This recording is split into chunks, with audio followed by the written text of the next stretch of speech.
special board meeting of the CPOA board to order Wednesday, May the 11th at 3:04 p.m. And with that, Ms. Varela, will you call the roll? Member Crawford? Member Crawford? Oh, sorry. Can you hear me? Present. It's Thank you. Member French? Present. Member Galloway? Yes, ma'am, here. Member Nixon? Here. Member Waltell? I'm here. Thank you. Ms. French, all your members are present. Thank you. And with that, our mission statement is advancing constitutional policing and accountability for APD and the Albuquerque community. And with that, can I have approval of the agenda? So moved. Second. We have a motion and a second. All those in favor say aye. Aye. Ms. Chair French, I'm sorry, you need to take a roll call vote Oh, okay, for the Fine. rules. Okay. go ahead. Sorry, I just left another meeting. I'm in the Robert's Rules mode. Okay, would you call the roll? Member Crawford? yes. Member French? Yes. Member Galloway? Yes. Member Nixon? Yes. Member Wartell? Yes. Thank you. That motion passed unanimously. Thank you. And I believe all of us received notice that there were no public comments for today's meeting. Is that correct for the record, Ms. Varela? That is correct. Chair French, no written public comments, but I'm not aware of any. You're not aware of, or then you cut out.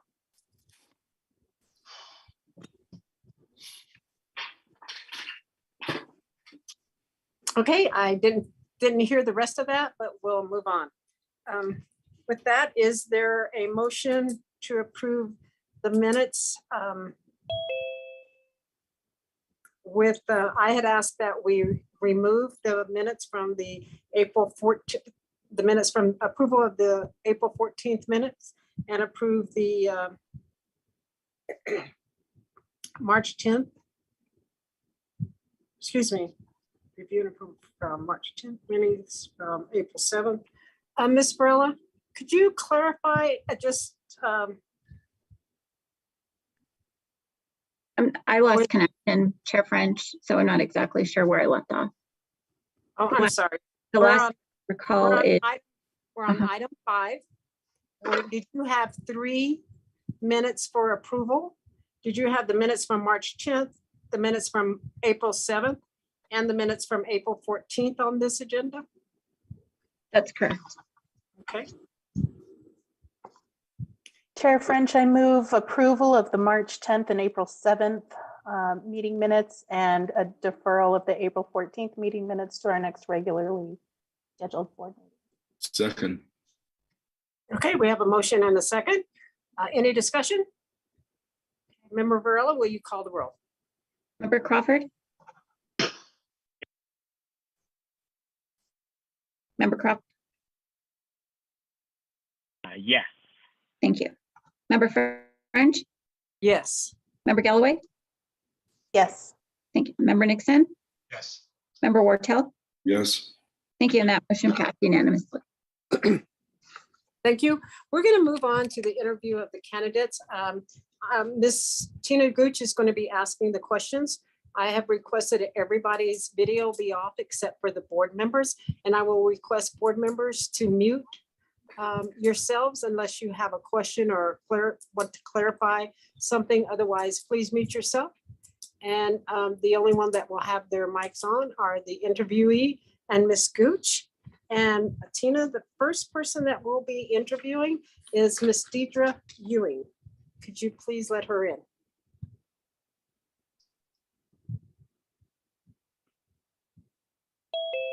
Her friend, she should be, I invited her in.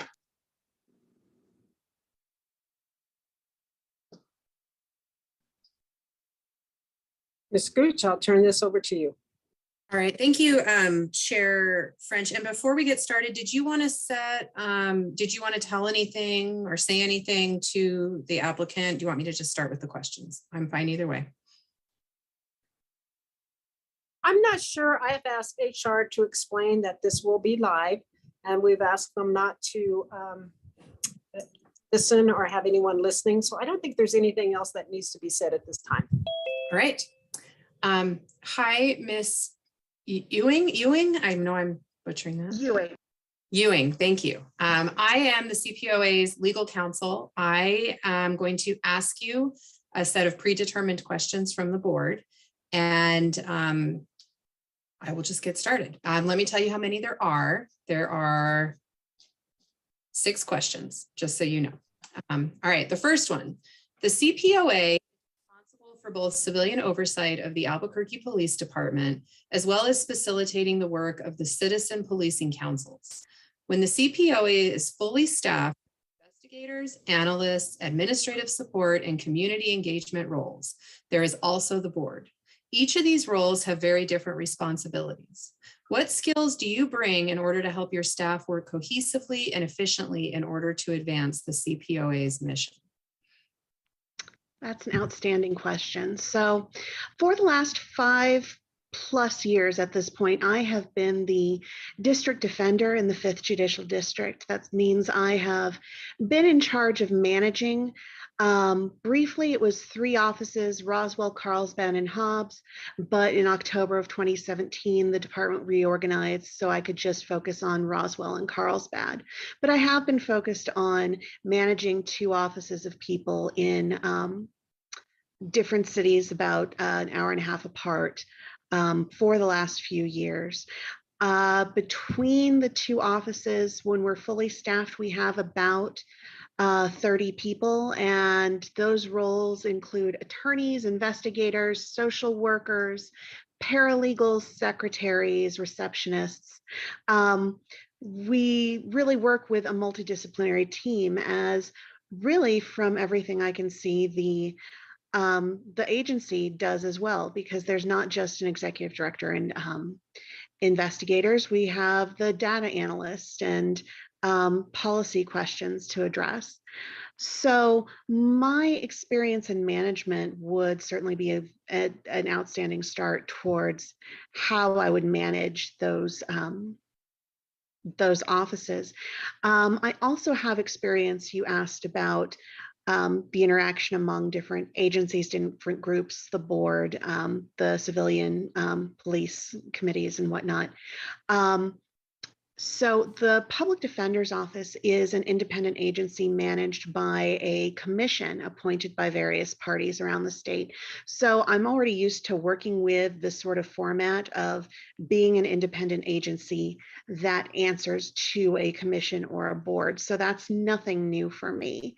Moreover, I have been working not just in the last 5 years as a district defender, but in the entire 9 years as a public defender that I've worked in the criminal justice system. I've worked with parties throughout the entire system. It's not just us talking to clients. We interact with DAs, we work with judges. As a district defender, I'm active in our criminal justice coordinating committees, which are committees that are made up of the judges, both in district and magistrate courts, the district attorneys, the public defender's offices, as well as law enforcement agencies, including the local police departments, local sheriff's offices, sometimes the local state police are involved, as well as adult probation and parole and misdemeanor compliance officers. So I work pretty regularly with sort of an interdisciplinary and interagency group of people for us to try to work collaboratively on issues that we see in the local criminal justice community. I would have no problem transferring those skills over to the work of the Civilian Police Oversight Agency. Thank you. Question 2. Please describe your approach to leadership and how your approach to leadership will enable the agency personnel and the CPOA board to act as a cohesive team. Okay. My approach to leadership really places a focus on communication and transparency. I think that when people are open in their communication and respectful in their communication and really sort of are transparent in what they're doing, it creates a lot fewer opportunities for divisions and tensions to build up. I know that historically it's been reported in the papers, it's been reported in the IMR 14. I haven't seen the 15th iteration published yet. I do know that those have been issues that have been raised in terms of there being tension between the board and the agency. And I think that one of the most important skills a leader has is not to just show up and start talking and start making changes. I think the important thing to start off with for anybody is to start off by listening, sitting down with individual stakeholders, getting their perspective on a situation, getting their perspective on relationships, seeing what they see as problems, see what they see as potential solutions, and really being open to the reality that, especially as a new leader, I wouldn't be the subject matter expert yet. As a new person walking into an agency, you can't walk in assuming that you know more than the people who have been there for months and years before you. You have to have the humility to know to talk to the people that you're working with, the people who have been there before you, and really understand their approach to how things work, understand not just what policies are, but how they evolved. Not just what procedures are, but how they evolved, how they were developed, because you can't just walk into a door and start changing things right away without understanding all of the nuance that comes with how you got to the place you are. It's my experience that when you are working with people and have to make big changes, you're going to have a hard time getting buy-in if you just come in a dictatorial manner and tell people everything you've done is wrong, you need to change everything now. And that doesn't just go for working with the agency, that doesn't just go for working with the board, that also really applies to the relationship with APD itself. I know that the process of being under the CASA has been uncomfortable and unpopular. And there's really no way to deal with it without addressing that elephant in the room. And there's really no way to build a relationship with the police department and be productive and get the police department and the city into full compliance without being honest about some of the discomforts and the issues there have been working under the CASA. And again, it all comes back to open communication, honest communication, and being transparent. If you're not hiding the ball from anyone, it's a lot easier for them to trust you when you eventually come to them with, hey, this is an issue, hey, this is a potential solution. Again, open and honest communication, transparency, and humility, I think, get any leader pretty far. Question 3. A critical part of police oversight is ensuring that the CPOA is effective and responsive to community concerns. How do you think the CPOA can best interact with complainants and the broader community to ensure that they feel heard, supported, and that their complaints are receiving an appropriate investigation? That's an outstanding question. I think that particularly when dealing with complainants, I think it's important to be sure that they know up front what the process is going to look like, that they know what the timelines are, that they know what they can expect every step of the process to look like. And not just that, that if they believe that they think that they're going to disagree with the decision on a complaint, that they understand what the appeals process looks like, not just here's how you file an appeal, but here's the timeline of how that moves forward. I think it's really important for if people are going to feel heard and feel like their issues are being understood, they, again, need that clear, open, and honest communication and transparency from the start. If they don't feel like you're hiding anything from them, they won't feel like they've been jerked around in the long run. When it comes to dealing with the broader community, I'm really open to not just the board's community engagement subcommittee, but anything the city council has to say about what they've been hearing from their constituents, for trying to take an approach to what we want to do to engage better with the community. I'm really open to the idea of maybe even just in terms of getting started, maybe having a few town halls in different parts of this community to be sure that citizens have an opportunity to talk to me as an executive director directly and address their concerns and let them feel heard. I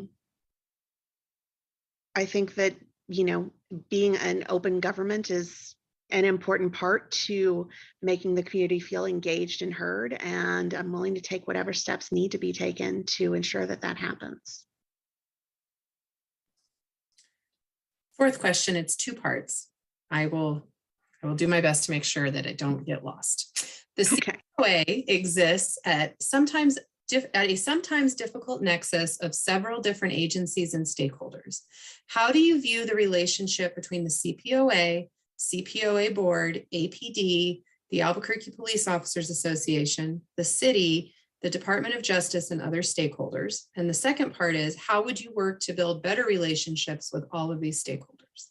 Okay. So really the relationship between the Cpoa and the board really is a relationship that should be two entities that are supportive of one another. They are in place for the same goals. The professional staff of the agency are there to conduct the investigations, make the recommendations, and present information to the board. And the board is there volunteering their time because they're dedicated to the mission of the agency. And really making sure that the stakeholders on both sides remember that we're all working towards the same goal. We're all here for the same reason, I think is one of the most important things to having a healthy and productive relationship.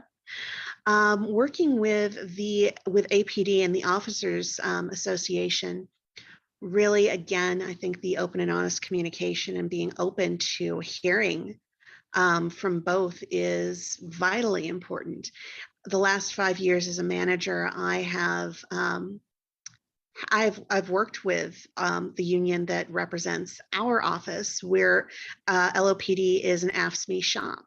So all of our non-management employees are also union. And so I've really appreciated having the opportunity, especially when I was a brand new manager, to know that I had that backstop in the union, that if I was taking a personnel action, that the union would be there to back up my employees and make sure that I or the agency didn't overstep. I think being sure that the Officers Association, knowing and understanding my respect for unions and the important role they serve, is going to be important in fostering that relationship.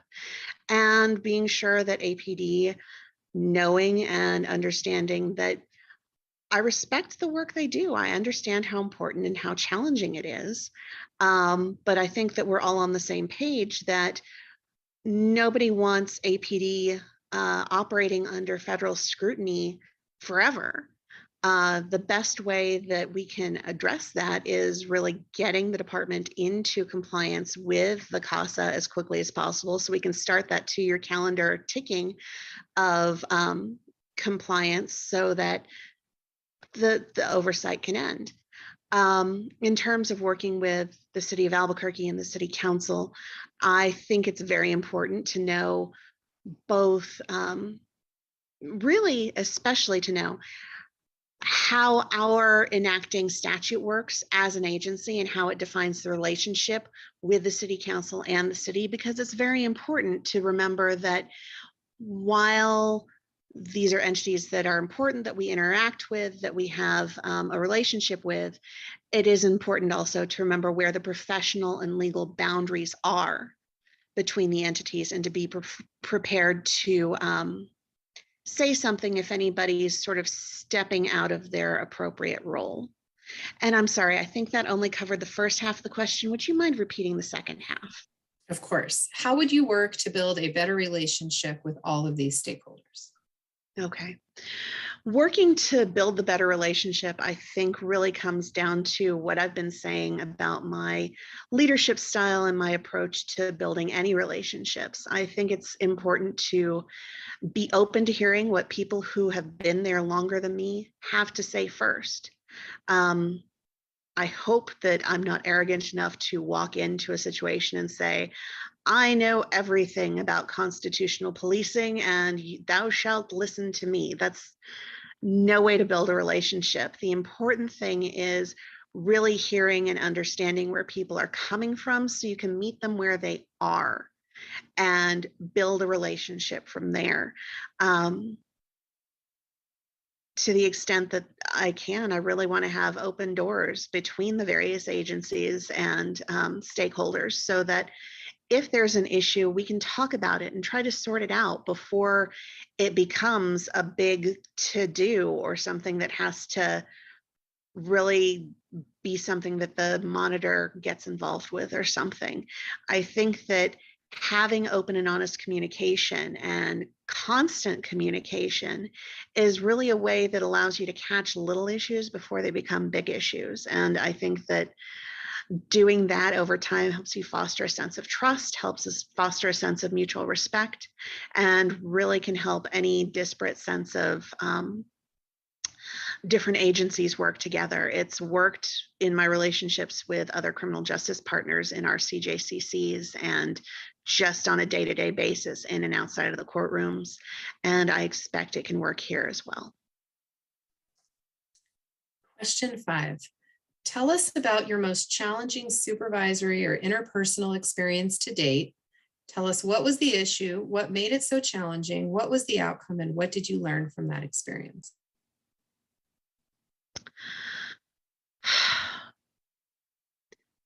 This is doubly challenging because I want to be sure that in discussing this, I'm not getting into identifiable information that would violate anybody's rights in terms of confidential personnel information.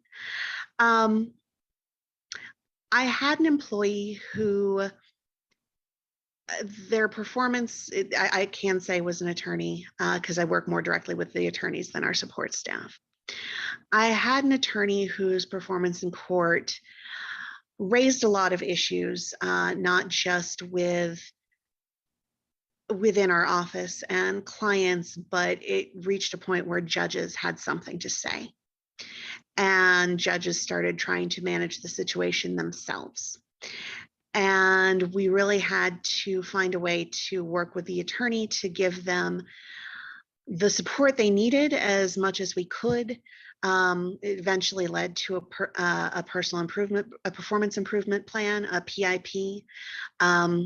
It was a PIP of 6 months, as is called for under our collective bargaining agreement, and really kind of laid out step by step, here are the deficiencies we're seeing. Here are the improvements we'd like to see. And I and the person's direct supervisor and the person really worked together for that 6 months, meeting regularly, providing feedback in both formal and informal settings, trying to help bring that person along to the sort of performance we could expect to see.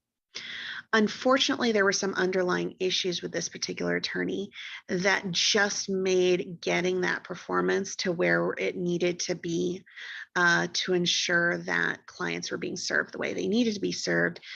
It just wasn't possible. The person wasn't able to successfully complete the PIP.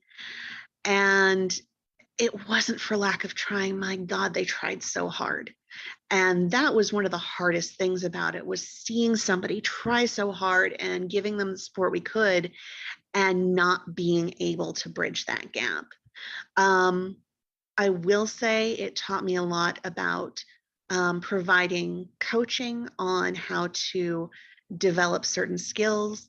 It gave me an opportunity to develop some knowledge and experience with job accommodations, trying to look for new ways to communicate, trying to look for new ways to explain things to a person who might have a different learning style, a different communication style, a different style of really sort of comprehending what you're explaining to them.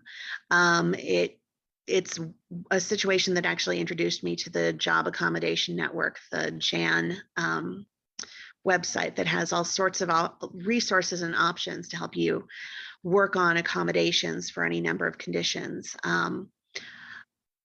Unfortunately, the attorney wasn't able again to successfully complete the PIP. However, because they were aware that the development wasn't happening the way it needed to, because we were communicating in a way that let them know what was going on at every step of the way, they were able to leave on their own terms rather than being forced out. So as challenging the situation was for everybody, it had as happy an ending as it could under those particular circumstances. And I was grateful for that because whatever challenges we had, I wanted nothing more than for that attorney to be able to succeed and really continue to develop. And the last question. Today we are interviewing several qualified candidates. What is the one personal or professional attribute you possess that you believe sets you apart from the rest of the candidates and would make you successful in the role of Cpoa Executive Director? I've mentioned a few times now, I'm a public defender. I have been for the better part of a decade now, and that makes me uniquely suited to address concepts of constitutional policing. Really, constitutional policing is at the heart of what public defenders do. We review every case to see if our clients' rights have been violated or not. Constitutional policing, if it exists, it gets convictions. Where there's unconstitutional policing, it gets cases dismissed. I think that I'm uniquely suited to really be able to communicate, not just with the board, but with police officers about how things that we're seeing play out in complaints, if there's something that needs to be improved, how that affects not just their individual performance in the field, but the bigger picture of how this affects how the entire case proceeds from here. Because sometimes I get the sense that the concept of constitutional policing, which is really at the heart of the agency's mission, is really just sort of presented to law enforcement of this is what you have to do to get the feds off your neck. And it's not just that. It's important because obviously people's constitutional rights are important, but it really has a tremendous impact on the life of every individual case. I don't know any law enforcement officer who wants to spend their time investigating cases, writing reports for stuff that's just going to get thrown out over something that's easily preventable. And I think that I'm uniquely suited to talk to police about that and help them embrace that idea as culture is being changed to really move through to full operational compliance under the CASA. And that's in addition to, as we've discussed, all of the managerial experience I already have, and the interdisciplinary experience I have working with multiple agencies within the criminal justice community. Really, this is a outstanding fit because I already have a lot of experience managing disparate stakeholders and disparate interests and trying to really make sure that everybody is working together, communicating together while respecting that everybody has their different interests, their different needs, and really their different ultimate goals. Thank you. And do you have any questions for the board? I think that as this is the second time through with this, a lot of my questions have been answered. The biggest one I have left is, what is the timeline looking like from here? We plan on making a decision today. Okay. And I know that from here, when a decision is made, then the person has to be recommended to the city council. I assume that the plan is for that to happen at the next council meeting on Monday? I have asked for that to be put on the agenda, but all I can do is ask. Fair enough. That's all I have. Did anybody have any other questions for me? I don't believe we do. All right. Appreciate it. We appreciate Thank you you. doing this twice.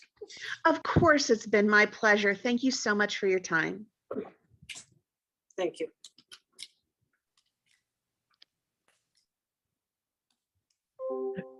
Katrina, our next candidate is Miss McDermott, and I forgot to tell everyone, the board members, I hope no, but otherwise we are doing these in alphabetical order, consistent with the way we did them last time.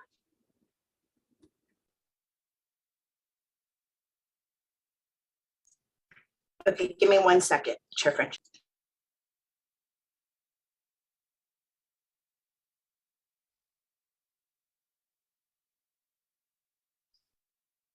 Can I make a suggestion?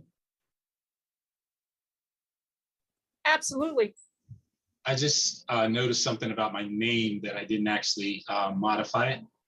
So for the board members, maybe if you can modify it so you put something that indicates that you're a CPOA board member by your name. That's what I'm going to try and do and see if it works. I don't have a whole lot of confidence in my Zoom skills, but I thought I'd give it a shot. You click on the top 3 dots in the top right-hand corner of your picture, and at the Okay. bottom, it'll drop down and say rename. Okay. And then you could just add on from there. And whenever you're ready, Miss McDermott's ready to come in. Would you? You can bring her in.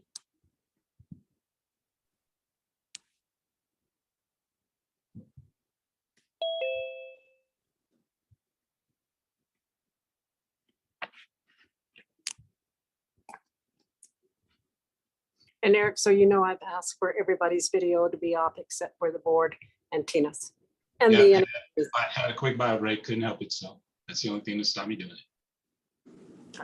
it. Okay, are we ready? And we'll turn it over again to you, Ms. Gooch.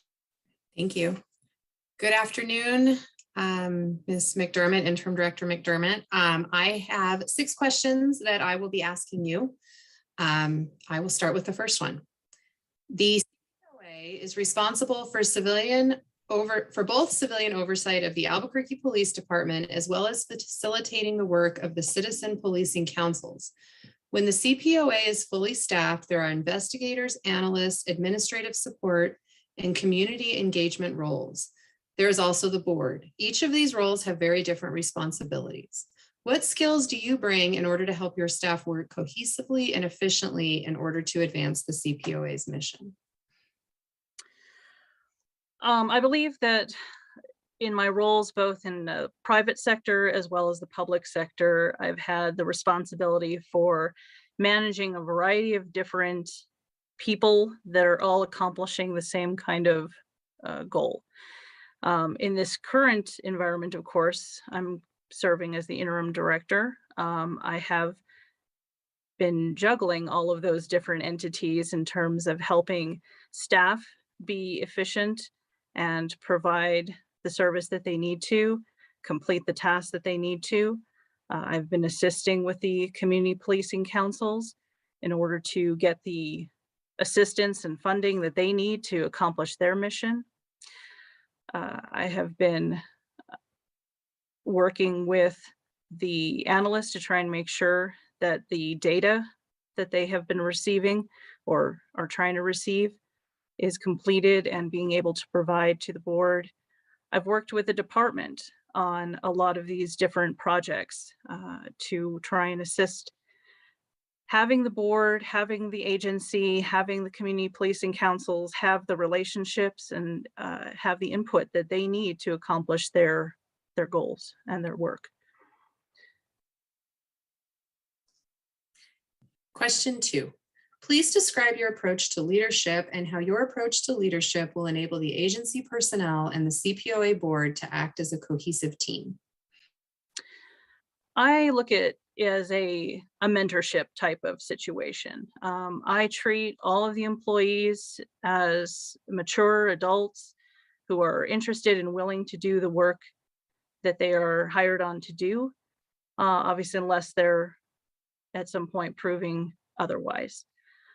So I allow people to do the task that in the way that they think and makes the most sense to them, assuming that it does meet with the quality standards that are necessary. So I evaluate the work. I don't ask anyone to do something that I wouldn't be able or willing to do myself. If structure is needed, then I can provide more structure. It's a balance of treating each person individually and letting them do the things that they feel is the best way to do it, and yet treating everyone fairly as well. So it is a balancing act between those two missions and goals. So I certainly already am familiar with the staff and some of the necessities that they need to be successful. I'm here to make them successful, because when a director is successful, it's because their staff is successful. Question 3. A critical part of police oversight is ensuring that the CPOA is effective and responsive to community concerns. How do you think the CPOA can best interact with complainants and the broader community to ensure that they feel heard, supported, and that their complaints are receiving an appropriate investigation? So receiving the complaints, of course, and being timely in those investigations is a critical component. Providing the feedback to the citizens, making sure that they are heard during the investigative process, assuming that they are willing to cooperate with that investigative process, providing them helpful and useful feedback, some with the changes that have occurred most recently with the ordinance revisions. That is going to become even better for the community, because they have that easier opportunity to appeal if they wish to on their investigations. Having more engagement with the community groups, I think, is important. Interacting more and having some partnerships more with things like APD Forward and the Mental Health Response Advisory Committee and some of the community coalition groups, and being more engaged with the community policing councils, so that it's a partnership with all of these different entities that assist with the community. Outreach, of course, is always important in those areas to make sure that the community knows that we're here, that we're ready to listen, and we're ready to provide fair and impartial investigations into their complaints, as well as provide that conduit for the public to be able to discuss issues such as policy recommendations or policy changes that need to occur with the department.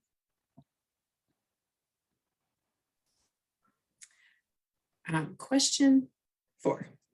It's a 2-part question. The CPOA exists at a sometimes difficult nexus of several different agencies and stakeholders.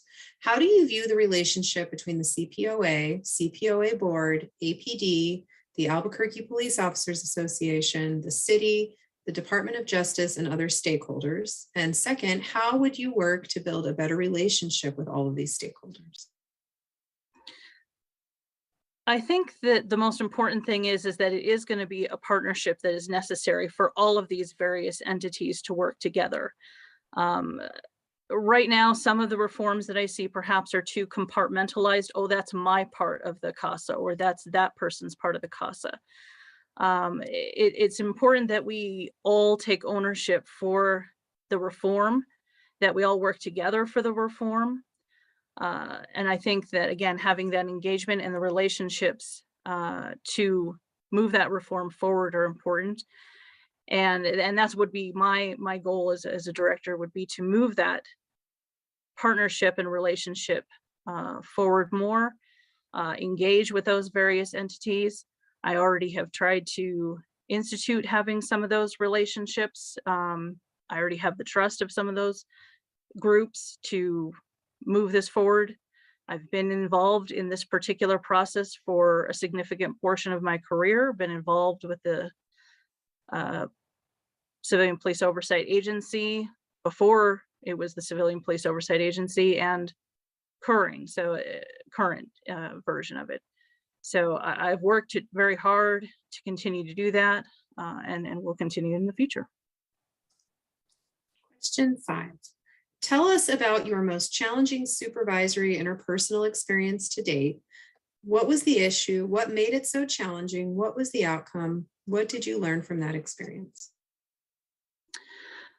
Probably the most recent challenge, I guess I could say, is that we actually had hired an investigator who was a very experienced investigator, had a lot of knowledge, at least apparently, but kind of came into the situation with an attitude of not needing assistance.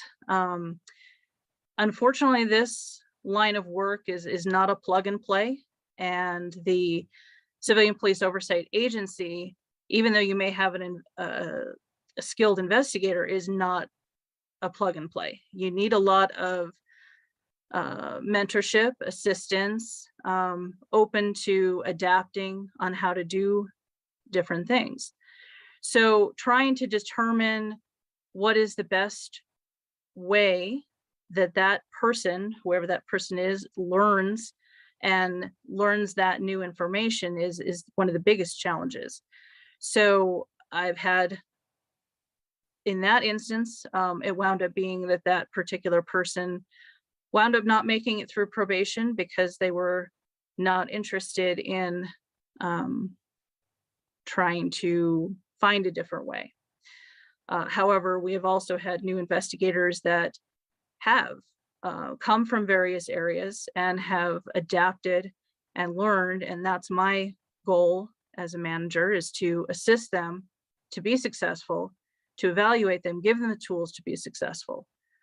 So that, and I'm sorry, you had a lot of parts there and I may be missing some of it, so. Do you want me to repeat the parts? Just make sure. If you don't mind, just to be sure. Okay. What was the issue? What made it so challenging? What was the outcome? And what did you learn from that experience? Yeah, so learning in terms of how to adapt for various people's learning styles, making sure that that I can convey the information in a way that makes sense to them so that they will be successful. And question number 6. Today we are interviewing several qualified candidates. What is the one personal or professional attribute you possess that you believe sets you apart from the rest of the candidates and would make you successful in the role of Cpoa Executive Director? Well, I certainly do have an edge, of course, in that realm, being that I've been with the city of Albuquerque for many years. So I do know the ins and outs of working within the city system, how the city system works. That in and of itself is a very big challenge. Additionally, then, of course, I've been a part of Oversight with Albuquerque for many, many years.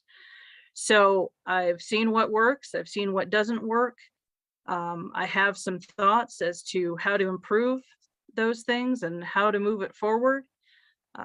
So that certainly gives me an opportunity to hit the ground running, as it were, versus trying to figure out things, which is a pretty significant challenge to begin with.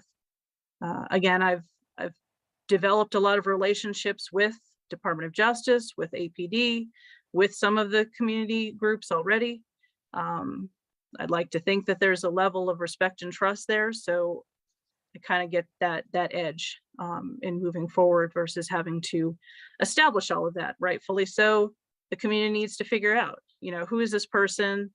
Where are they coming from? What kind of benefit can they provide? And hopefully I've at least demonstrated some of that in my time, both at the Cpoa and as in my time as the interim Thank you. Last question, if you have any questions for the board. No, I mean, again, somewhat familiar of the process and of the situation. So at this time, I'll say no. Thank you.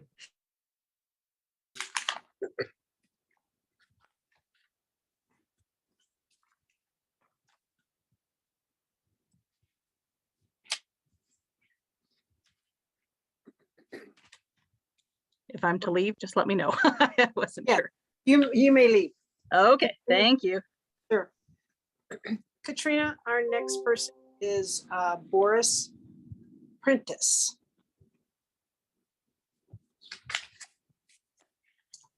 Currently, at this time, I have no one in the waiting room.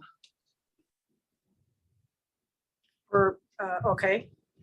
And I think they gave him a time, so he might come in a little later because I think we're running ahead of time. Okay. Okay. Okay, so then do we have Ashley Schweitzer? No. Okay. And how about, and I'm sure that when they set the appointments, they set them every 45 minutes and told them when we will be doing them. So we had one applicant that had to withdraw due to a family emergency. So how about Mr. Vigil? Is he in the room? No. He's not? Okay. No. No, he's not Chair French. Okay. Chair French, if I Yes. may, Go ahead. Sure. you may want to reach out to the HR person that was communicating with the applicants to see if there's a way to let them know that you're running ahead, given the one withdrawal, so that you could see about moving them up. Believe she was making those direct communications, so it might make sense if she is still in the office this afternoon to help with that. Absolutely. Chair Friends, I was going to suggest that and possibly suggest a break so you could reach out to those individuals. All right, it is now what, 3:50?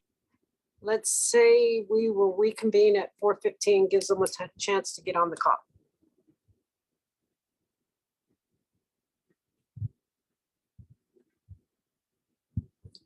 Member Wartell.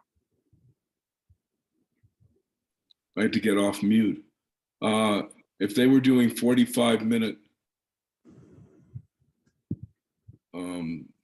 times, that would be 4:30, would it not?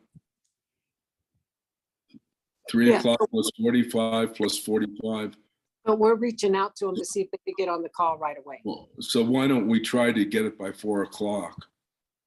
If they we can reach out to them. Sure, absolutely. We will absolutely try. That's okay with everybody else. Yeah, I'm- we'll try. That gives us 10 minutes. Yeah. Yeah, that's fine. No problem for me. Okay, thank you. I will try to reach out now.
Katrina, will you let our next interviewee in? Yes.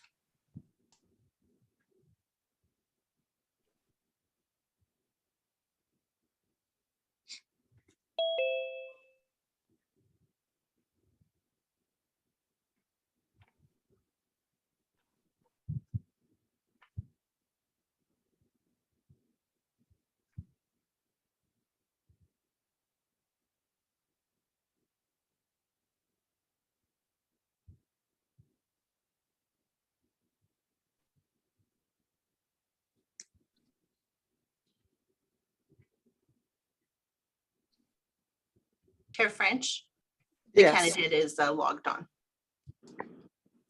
I see that his, there he is. Thank you. We're going to Here turn I it, am. okay, we're going to turn it over to our counselor, which will be asking the questions. Okay. Good afternoon, Mr. Prentice. There are 6 questions that I'll be asking you. I will start with the first one. The CPOA is responsible for both civilian oversight of the Albuquerque Police Department, as well as facilitating the work of the citizen policing councils. When the CPOA is fully staffed, there are investigators, analysts, administrative support, and community engagement roles. There is also the board. Each of these roles have very different responsibilities. What skills do you bring in order to help your staff work cohesively and efficiently in order to advance the CPOA's mission? Well, thank you for the question. My skills that I bring to the table is I have served as a high-level upper management supervisor in the federal government, conducting investigations of employee misconduct within the U.S. Department of Homeland Security. And prior to joining the Homeland Security, I also was an investigator, a special agent for the U.S. Department of Transportation, Office of Inspector General, conducting investigations of employee misconduct within the U.S. Department of Transportation. In those roles, I served as the leader, the overall supervisor of numerous agents, over 14 personnel agents, conducting investigations of misconduct of law enforcement employees and ICE employees in general. That include attorneys, public affairs officers, agents, and security personnel. I oversaw the investigations thoroughly, had them investigated independently, unbiased, and completely a thorough investigation. So what do I bring? I bring the knowledge of an attorney. I've been a licensed attorney since 1995 in the state of Illinois, and became a licensed attorney in the state of Texas in 1997. I practice law. I used to be an assistant city attorney prosecuting employee misconduct for the city of Gary, Indiana, for firefighters and also police officers at the time. From there, I went on and became a private attorney and prosecuted as a plaintiff's attorney of employee discrimination cases within the private industry. So I gained a lot of knowledge in pursuing allegations of misconduct in a different set of avenues.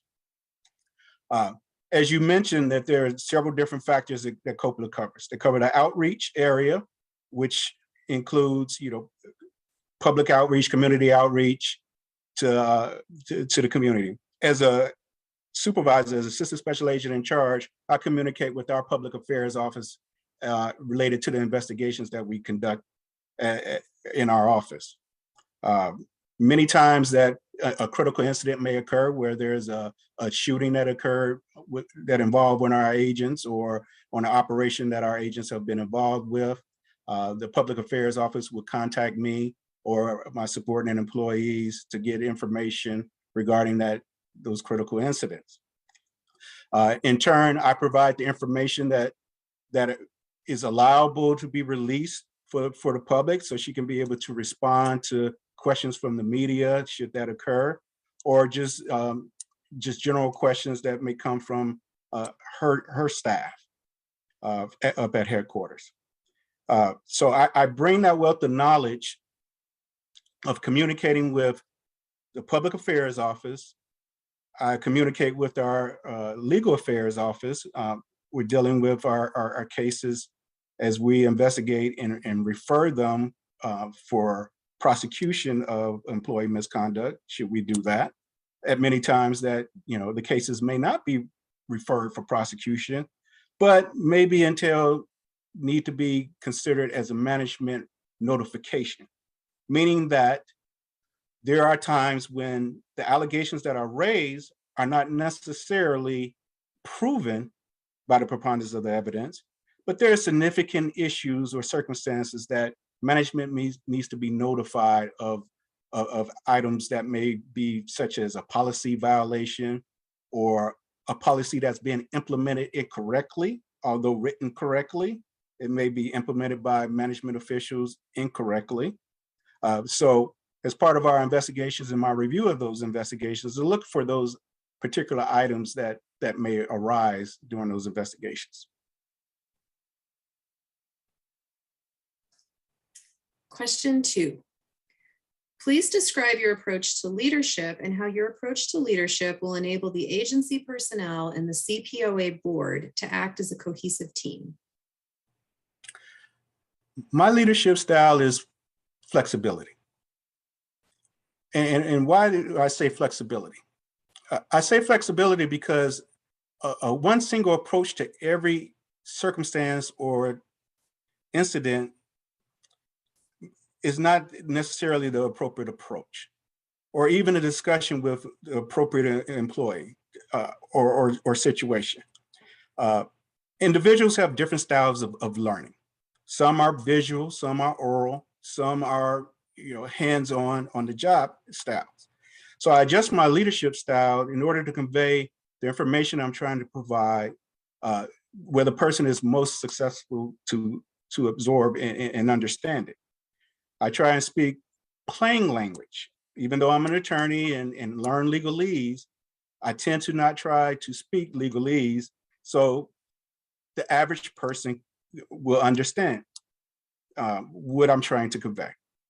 Another leadership style that I take is when I served as the resident agent in charge, which is the first level supervisor of the actual investigators who do the investigations, is that instead of doing one-on-one case reviews with that investigator and to discuss the case as it progressed, I engaged the entire office in what I call a roundtable.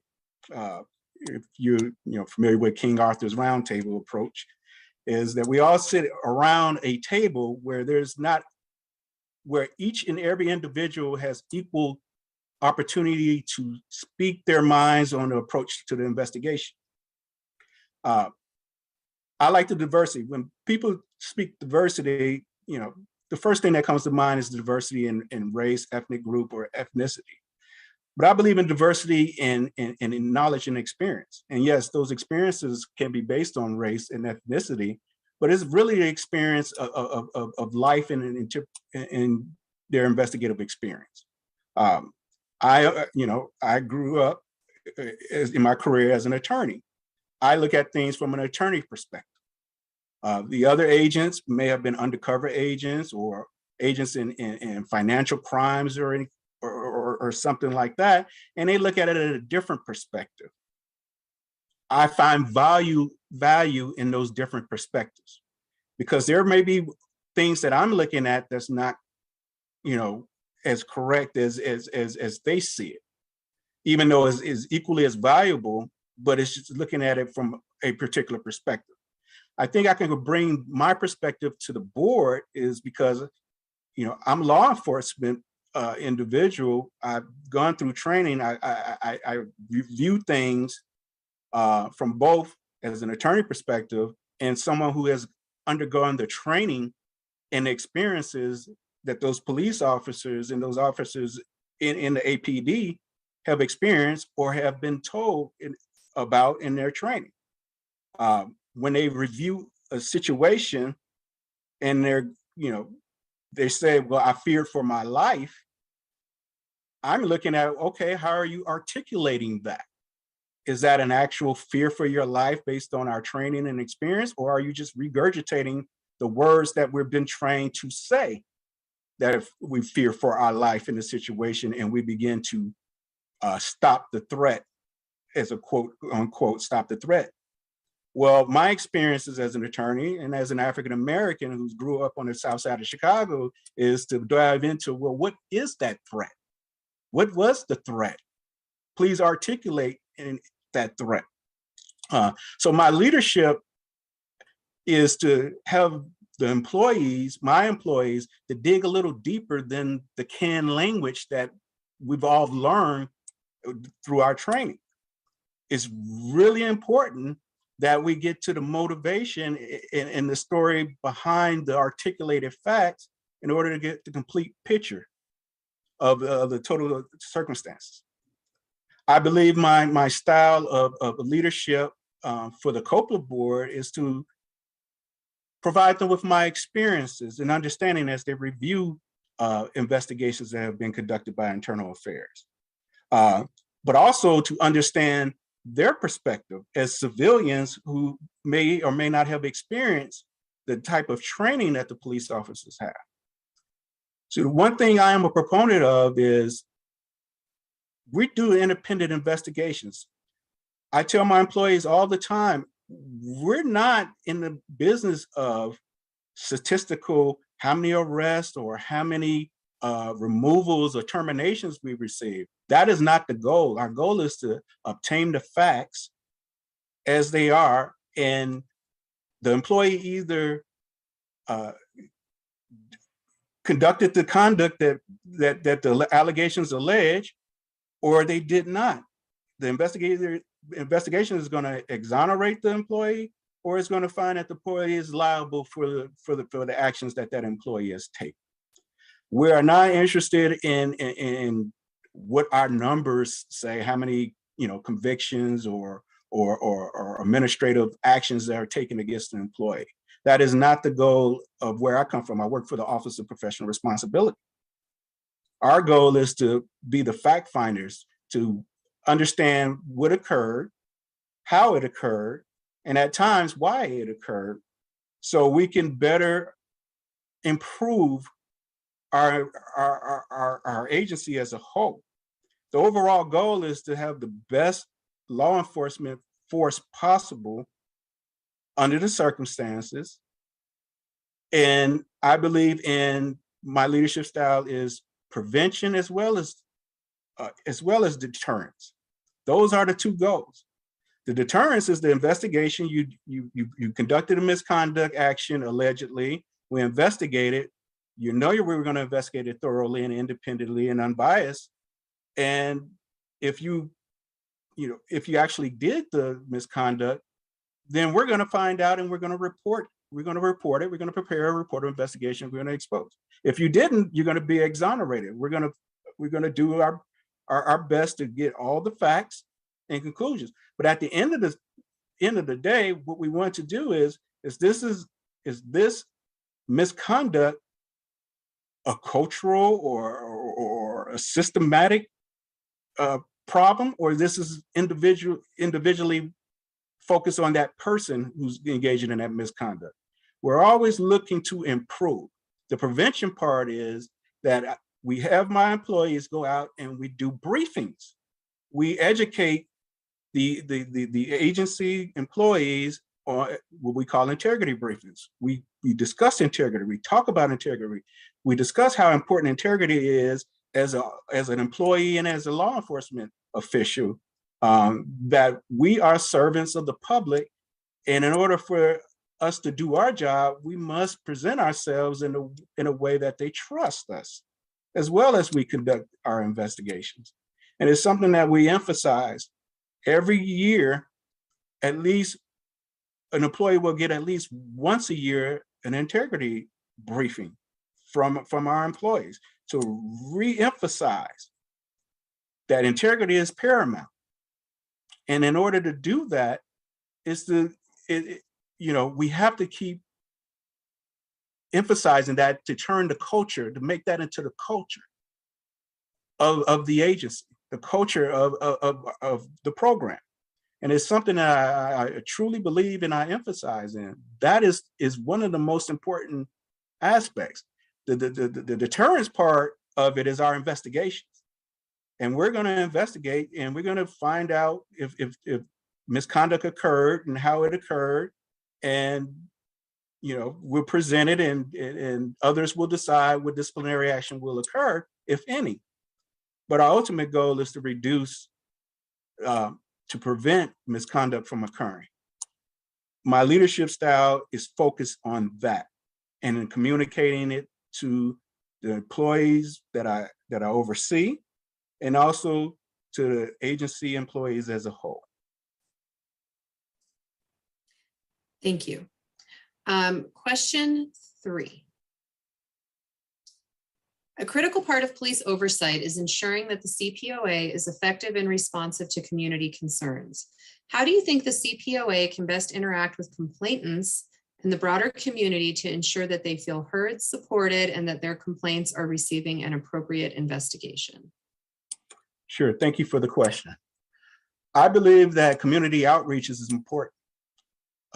The community should feel comfortable with coming to an agency, Cpoa, to express their complaints about what they've experienced. And they should be respected for that because everyone's experience is valid to that person. And that they should feel comfortable that they will be heard and that if they're alleging an allegation of misconduct, that it will be looked at and reviewed. Now, how do we get that across to them? It's by engaging with them where they are, where they're in their community centers and their groups. We as employees and representatives of the city of Albuquerque, we need to reach out and go to where they are and discuss the practices and procedures, how you file a complaint. If we need to walk them through on the ways to file a complaint, whether it's in person, through the internet, or on the telephone, we need to explain how to do it, how you can reach us. And when you do reach us, we actually need to acknowledge that we received your complaint. One of the easier things is to have someone or some process that if it's via email, let's say it's via email, that an email is returned to that complaint to say, we've received your complaint. It will be processed according to our policies and procedures. Our policies and procedures can be found on our website at whatever the address is. And so they have an idea that, okay, this is the process. This is the timeline. Investigations are some take longer than others. It's just the totality of the circumstances that some may take longer than the others, but they need to be reassured that it is being processed. One of the things I like about Cpoa in Albuquerque is you can go to your website and you can look at cases that have been adjudicated and you can read, those facts, sans the people's names or anything. But if I'm a complainant, I know what facts I presented to the board. And if I see the response, I can say, yes, they addressed those issues. Now, many times or sometimes it may not be the outcome that I hope for, but I would like to know that it was thoroughly investigated, period, and it's the outcome that was the right outcome. My initial complaint may allege one thing, but the facts turn around and pan out that it wasn't actual misconduct, it was something else. I, as a complainant, would like to know that. And I think it's our duty to inform the public of our processes and have transparency on the investigations that we conduct. Thank you. Question 4. The CPOA exists at a sometimes difficult nexus of several different agencies and stakeholders. How do you view the relationship between the CPOA, CPOA board, APD, the Albuquerque Police Officers Association, the city, and the Department of Justice and other stakeholders? And it's a 2-part question. The second part, how would you work to build a better relationship with all of these stakeholders? Thank you for the question. As a federal employee, I've experienced many opportunities in situations where I have to work with state and local other law enforcement individuals. And each of us have our own priorities, so to speak, our own ideas and things that we believe as important. So it's very important that we communicate what our interests are and how we can support each other's interests in order to come with the overall solution to the problem that we're trying to address. When I first became an agent, one of the things that I worked with was different organizations. The Environmental Protection Agency, I was with the Department of Transportation, and U.S. Customs before it became ICE, before it became the U.S. Immigration and Customs Enforcement, but U.S. Customs.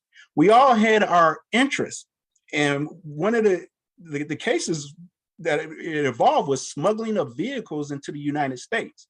So the Department of Transportation had its interest in the vehicles itself. The EPA had its interest in the engines, and the Customs had its interest in the smuggling through the U.S. border of vehicles. And so we all had our take in one single vehicle, but we were all looking at it at a different perspective. And when we were presented to the U.S. Attorney's Office, of course, each of our headquarters wanted our particular statute crime to be paramount, to be first, to be the one that is recognized at the most. But what we did as a team, and I led this because I was the attorney and the others were agents, was to show that how interrelated those crimes were to the single factor, and that not one single element of not one single statute was more predominant than the other, but in conjunction together, we could get a harsher penalty or fine using them in conjunction together. So what I did was identify how each party could benefit from the group investigation. So how do you do it? The second part of your question is, well, how do you get these people together? It's communication, communication, communications. You hear it in all aspects, whether it's your marriage, your family, or work, it's communication. You need to talk to each other, find out what your concerns are, what your challenges are, and try to alleviate and address those concerns and challenges. Now, you may not be able to alleviate all the concerns and challenges, but once you identify the most concern or challenge that the other stakeholder has, and you're given validity to that and validity to their concern, you are in a better position to work things out than you are if you just have your own self-interest. And I understand working with Office of Professional Responsibility is difficult because our main law enforcement group, you know, we're basically internal affairs. They look at it as with caution, so to speak, when we come around. And I have to, you know, deal with that caution. And I explain to them, we're conducting our investigations, we're doing our briefings in order for you to be able to better manage your people so you can focus on what your job is. The less allegations of misconduct or critical incidents you have, the more opportunity you have to delve into your mission requirements. The less opportunity do you have to be disrupted by us pulling one of your agents to be interviewed, whether as the subject of the investigation or witness of the investigation. It's beneficial for us to give you these briefings on the front end so we don't have to do the deterrence on the back end. Thank you. I'm trying really hard not to talk over anyone, so there's a little bit of a delay just to make sure I give you a chance to finish. Question 5. Tell us about your most challenging supervisory interpersonal experience to date. What was the issue? What made it so challenging? What was the outcome? And what did you learn from that experience? Yes. The first, I can think of a couple, and I'll start with the first one. One of my challenges were in the beginning as a resident agent in charge in the Houston area of responsibility, which covered the state of Oklahoma and the northern part of Texas all the way down to Houston. I had limited staffing to conduct the investigations. And as most managers do and are responsible for, is to request more staffing. I can see that my personnel were becoming fatigued, driving on the road long distances or getting on a plane to conduct investigations. But as anybody is aware that, you know, staffing and monetary issues are to be of concern. Resources is a big concern. So as I presented why we needed more staffing, I had pushback. And so my approach to the pushback was this: I need to show proof of concept. Use a business term, show proof of concept. So what I did was I went to the area of Dallas and we conducted more integrity briefings, increased our presence in that AOR, that location. And the more we did, the more, unfortunately or fortunately, the more complaints that came in for us to investigate.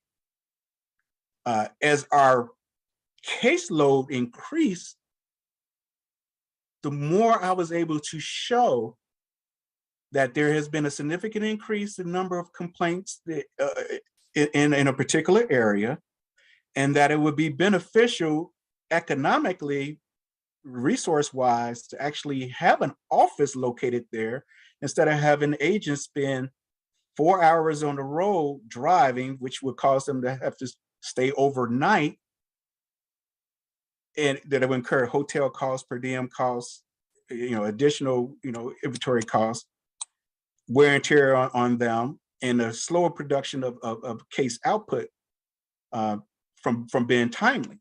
So once I, you know, got the numbers and showed the concept, the results was that a satellite office was placed in the Dallas area that turned into its own resident agent in charge office in the area. And we were able to conduct, during that time, I had the highest number of case closures within the region for that fiscal year. The other challenge that I do have, and I have to admit, and I'm sorry if I'm taking a lot of time, but I wanted to get this across to those people. Our agents that conduct investigations, the OPR agents, come from the main body, the Homeland Security Investigations, HSI. They come over to become internal affairs investigators. And they tend to be in the region, in the office where they're located. So in turn, they wind up investigating the people where they just came from. And because their promotion is temporary, they return back to that very same office. So you have a chilling effect that I had to deal with as a supervisor, is that these individuals will be investigating their friends, their coworkers, their supervisors. And so one of the challenges is overcoming that ingrained fear of, you know, I have to go back into this environment where I come from, where I've investigated these people and I've learned the good and the bad about that particular office. So I address those issues with those agents, and I tell them that, you know, the responsibility is the job. Your integrity is utmost and foremost. If there's a significant conflict of interest that, you know, is a close personal friend, you won't be signing that investigation anyway. But you also have to have a short memory. When you go back to that office, is you may know that this supervisor done X, Y, and Z, but you cannot disclose that, and you cannot take any action or adjust your behavior where there's an indication that you know of these things.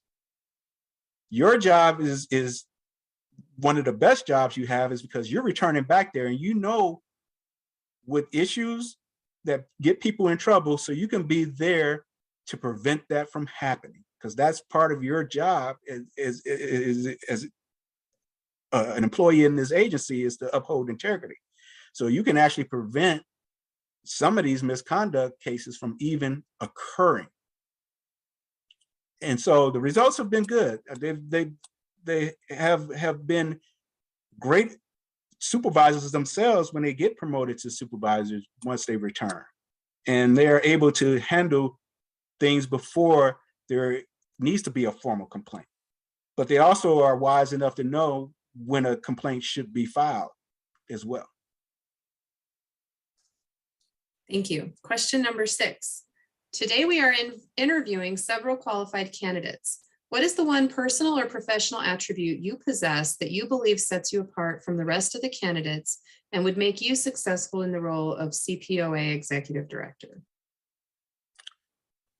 I think my background experience as both an attorney, which all the candidates for probably are attorneys. I think that was one of the requirements, but also my training as a law enforcement agent. It gives me a unique perspective of how law enforcement agents are trained. I've worked with local law enforcement, both at the state and local city levels, county levels as well. I understand the concepts, and I understand the resistance towards an office, an independent office, looking at your particular misconduct, alleged misconduct of your employees. I understand that strain and stress and the anxiety that follows behind that. I think my personality has been very flexible in understanding. I don't believe that my personal experiences or my knowledge is the end all, the be all. That's why I do the roundtable discussions. Everybody has an equal say in our value. I think that leadership style, that style, will bode well, because Cpoa is a civilian-based organization. Some may have some experiences with law enforcement, but some may not have any. I think my ability to speak to them regarding, particular issues with law enforcement would be beneficial, but also their ability to have no experience or very little experience with law enforcement will raise questions that we just assume that everybody knew and understand. That's why I like to interact with people who have no understanding, because they'll ask what would deem a basic question, but it's something that we have never thought about. For example,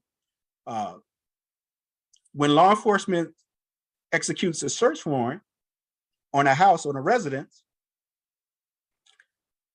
our training tells us, pull our weapons, knock and announce, bang on the door, police, knock and announce, we have our weapons drawn, because from our perspective is we're going into a home, a residence, and we don't know what the threat is. There could be guns, there could be whatever. So from our perspective, but from the person's perspective who's actually in the residence, they're getting a knock on their door and they see police with guns and they haven't done anything in their minds or whatever, or even whatever they've done, they believe it doesn't cause for guns to be pointed in their face. So it's two different perspectives of the same situation. So I do it by example. When I first became an agent and we were executing a warrant on a business in the state of Nevada in a county of Pahrump, which the citizens, carry weapons on their hips or whatever, which for law enforcement is disconcerting. it could be, viewed as a threat or what have you. So our normal process is to go in and execute a warrant based on our trainings, pulling a gun. But this is a business. Was it prudent to have guns drawn in a business? Although we made sure that there were no customers in the business, but it was a business. And after executing the warrant and the reaction of the employees and the owners in the business, you knew immediately that it wasn't a threat. And so you immediately, holster your weapon or whatever. But the perspective of going in there was, it's a threat. It's fireworks. There's black powder. There's explosives or whatever. And an initial thought of it's a threat. When in actuality, in practicality, it wasn't a threat. And so one of the things I think about is you have to look at everyone's perspective and address those perspectives. And I think that I have that thought as a forefront in my mind, and keeping an open mind like that will be beneficial for the board to hear that, and beneficial for me to hear the perspective of the board and the community as a whole. Thank you. And then the last question is whether you have any questions for the board. Yes, one of the questions I have is this: where does the board see its ultimate goal to be, and how can I, as the executive director, help them achieve that goal? Well, I'm going to turn that question over to Member Galloway. I think she's been on the board the longest. It's either her or Member Nixon that have the longevity on the board. So I'm going to turn that over to either one of them. Eric, do you want to? Oh, just to say briefly, with the executive director and being a director of the Cpoa, first and foremost is the reason that Cpoa is around, which is constitutional policing, and the fairness of that constitutional policing within the Albuquerque community. So helping to promote that process, community policing, constitutional policing would be ideal in whatever roles and whatever situations there are. That's first and foremost, is to keep that mantra. Thank you. I think for me, what I have seen different iterations of this board work through is kind of solidifying the oversight, civilian oversight entity and process in Albuquerque. We, in theory, are supposed to kind of serve in the same role as the independent monitor does here right now, as we're under this consent decree, but eventually we'll be out of that. And so developing a strategic plan in order to get the agency, and then implementing a plan to get the agency and the board to be respected members of that facet of our community, I think is what I would like to see our next executive director do. We're out of the stages of what does this particular iteration look like? We've been under this consent decree for 7-8 years now, and it's time to achieve that next level for this city. Thank you. Thank you, Mr. Prentice. I think you are excused, and I will turn it back over to our chair, Member French. Thank you very much. Before they go, I would like to ask, I did ask the board members that have tenure, Member Wartell or Member Crawford, did you want to add anything to that question, to his question? I believe he left, so it's not necessary. I don't really have anything to add. Okay. All right, thank you. Yeah, I'm not sure that I have, a lot different to say either, other than, obviously that the situation with the CASA and kind of the route out is just a really critical part of kind of our role and our goal. Thank you.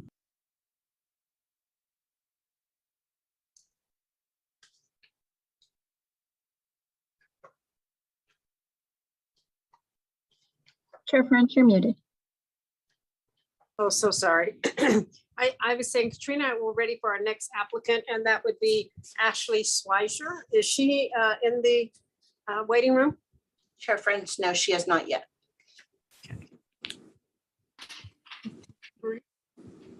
Huh.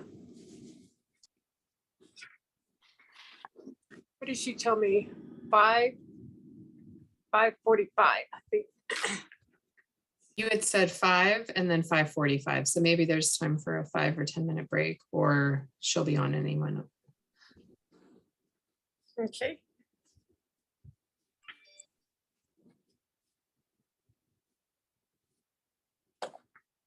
Sorry, did you say 5:45? I believe my notes say that Ms. Schweitzer was told 5 and that Mr. V Hill was told 5:45. Okay. So somewhere in there. She scheduled each one every 45 minutes.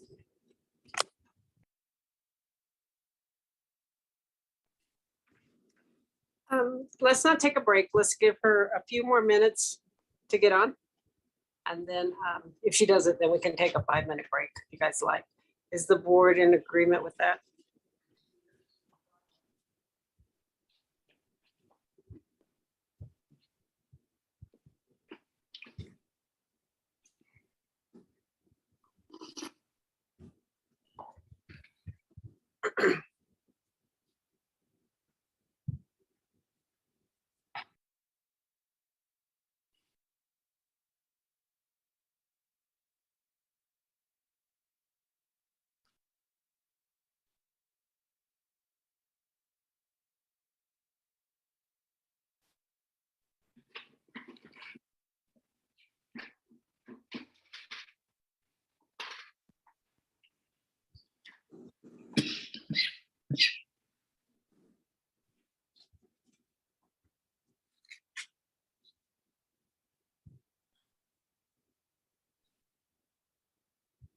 Tina, I do have her application sitting in front of me. Hope she's able to get on. Would you like for me to reach out to her or just give her a few more minutes? I think we should probably just wait the few more minutes since we're so close.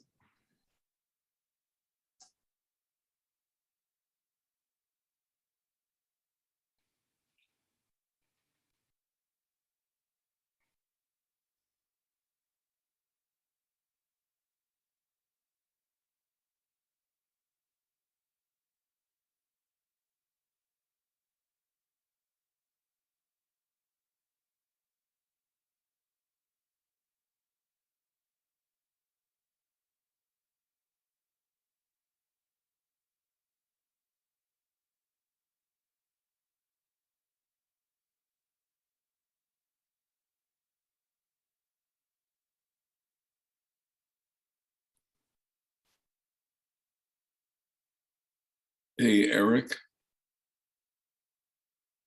Are you still Yes. there? I am.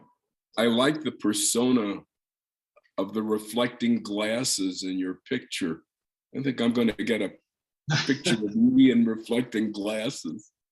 And you know, my daughter took that picture, so, and I'm too lazy to take another one. Thanks. Are we still recording, by the way?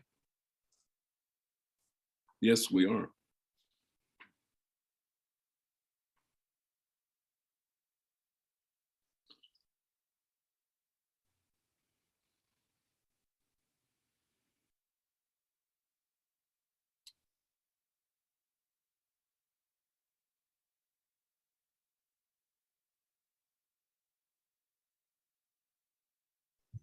I know that all 3 applicants did respond. All 3 applicants did respond that they would be getting on the call, so the 3 that we had left.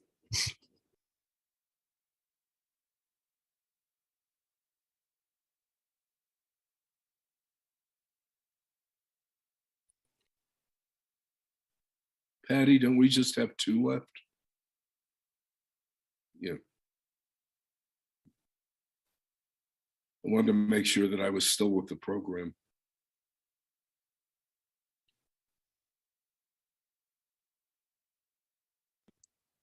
Being that these are professionals, I didn't want to schedule them too close together.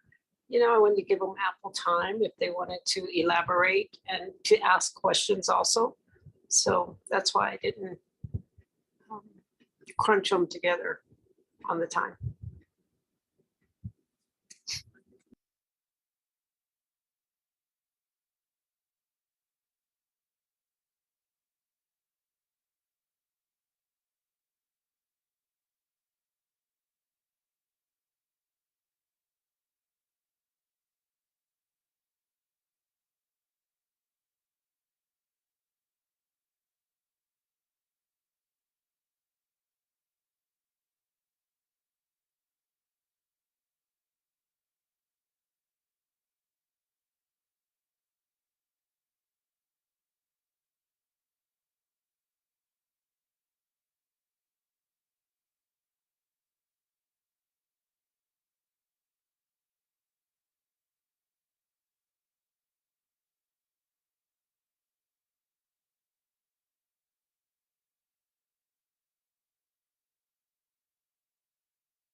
Chair French,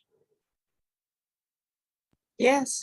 I have one of the applicants that just joined us. Would you like me to put her through? Yes, please. Okay, thank you.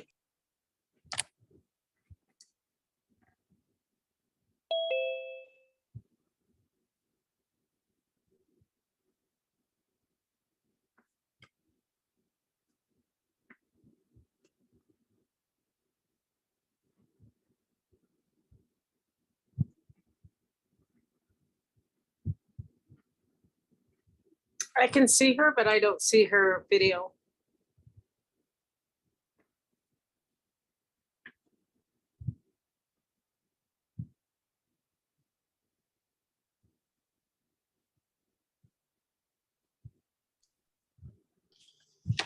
Good afternoon, Miss Ashley. Are you there?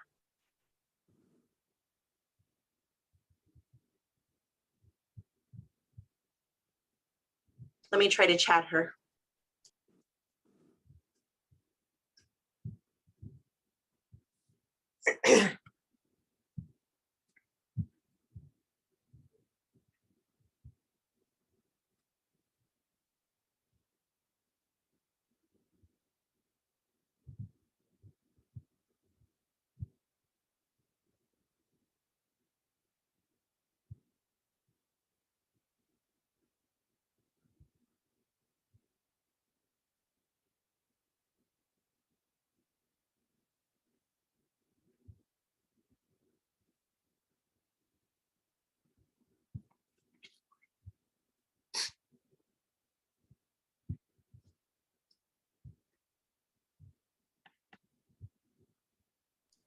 She just messaged in the group chat.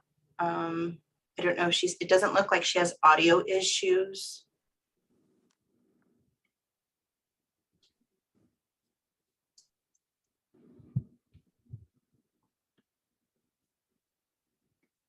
There you are, Ashley. Thank you for coming on the call. We just couldn't see you or hear you for a few minutes.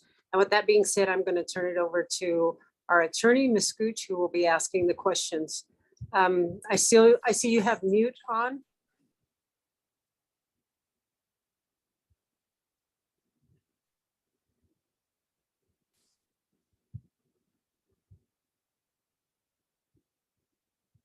She is Can you hear us okay? mute. I think if you hold your space bar down, that's one way to unmute. Can you hear us okay? I want to make sure before I start the questions. And I also want to make sure I'm pronouncing your last name correctly. Is it Schweizer?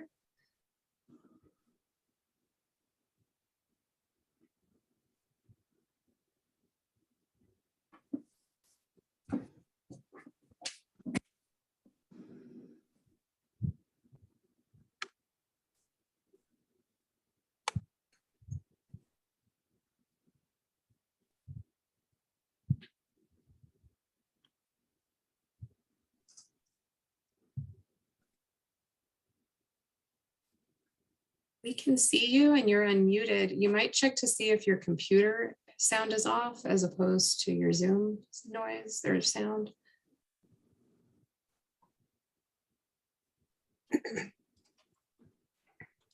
So I'm chatting her. She says that she can't hear us. So I suggested maybe re-log off and try to log back in to see if that resets it.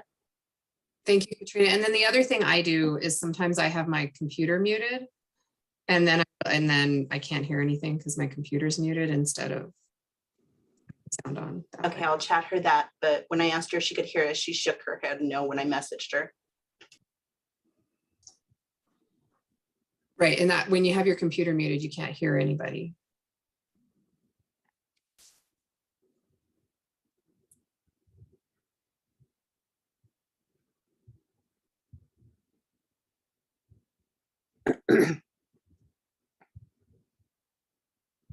So Katrina, she has not logged out. She's still on. I'm messaging her right now, suggesting what Tina had did and just letting her know where it's located at in her computer. Yeah, and if all else fails, hit leave and then come back. Sure.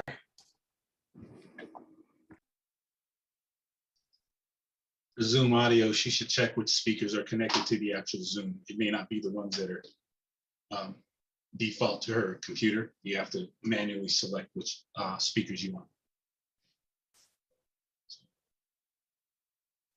And she can do that by hitting the little arrow or hat symbol right next to the microphone.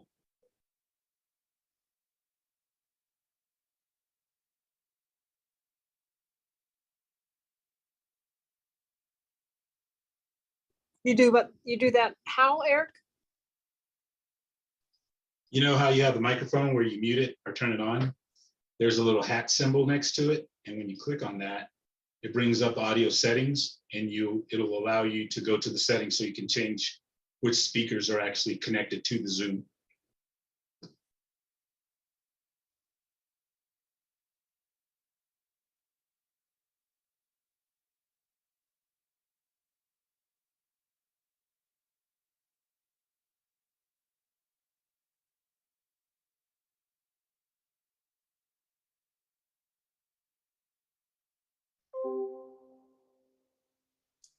She's trying to rejoin now, so let's see how it works.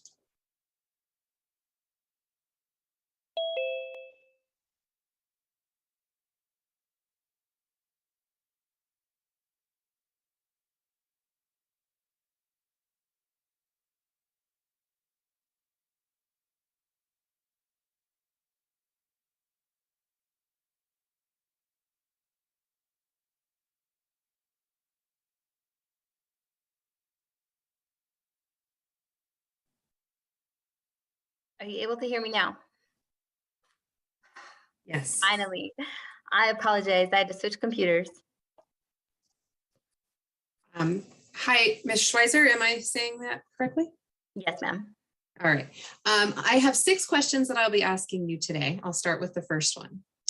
The CPOA is responsible for both civilian oversight of the Albuquerque Police Department, as well as facilitating the work of the citizen policing councils. When the CPOA is fully staffed, there are investigators, analysts, administrative support, and community engagement roles. There is also the board. Each of these roles have very different responsibilities. What skills do you bring in order to help your staff work cohesively and efficiently in order to advance the CPOA's mission? Well, throughout the length of my career, I've been in a handful of positions where it's been my responsibility to unite community stakeholders. The first one was working with the Bernalillo County Sheriff's Department when I worked in the Internal Affairs Division. We were responsible for bringing together not only the department personnel, command staff, as well as the community who were coming forward with complaints, and then the community stakeholders, the social workers that were involved, as well as the criminal justice system stakeholders. So I do have experience in that area. I strongly believe in having a very open dialogue with all community stakeholders. I'm one of those firm believers in meetings and lots of meetings so that people have an opportunity to voice their concerns. I also experienced this when I worked as an assistant city attorney for the city of Albuquerque, as well as in my current role as an assistant attorney general. And in particular in that role, having worked across the entire state of New Mexico, prosecuting crimes and handling various issues that arise as being part of the criminal justice system statewide, we have had a really great opportunity to unite communities, members within the communities, independent district attorneys' offices, and law enforcement in local areas. So my experience, I think, kind of runs across a very broad spectrum with regards to that. And I think I have a pretty good track record of being able to navigate the interests, even if they are competing interests of the different parties involved.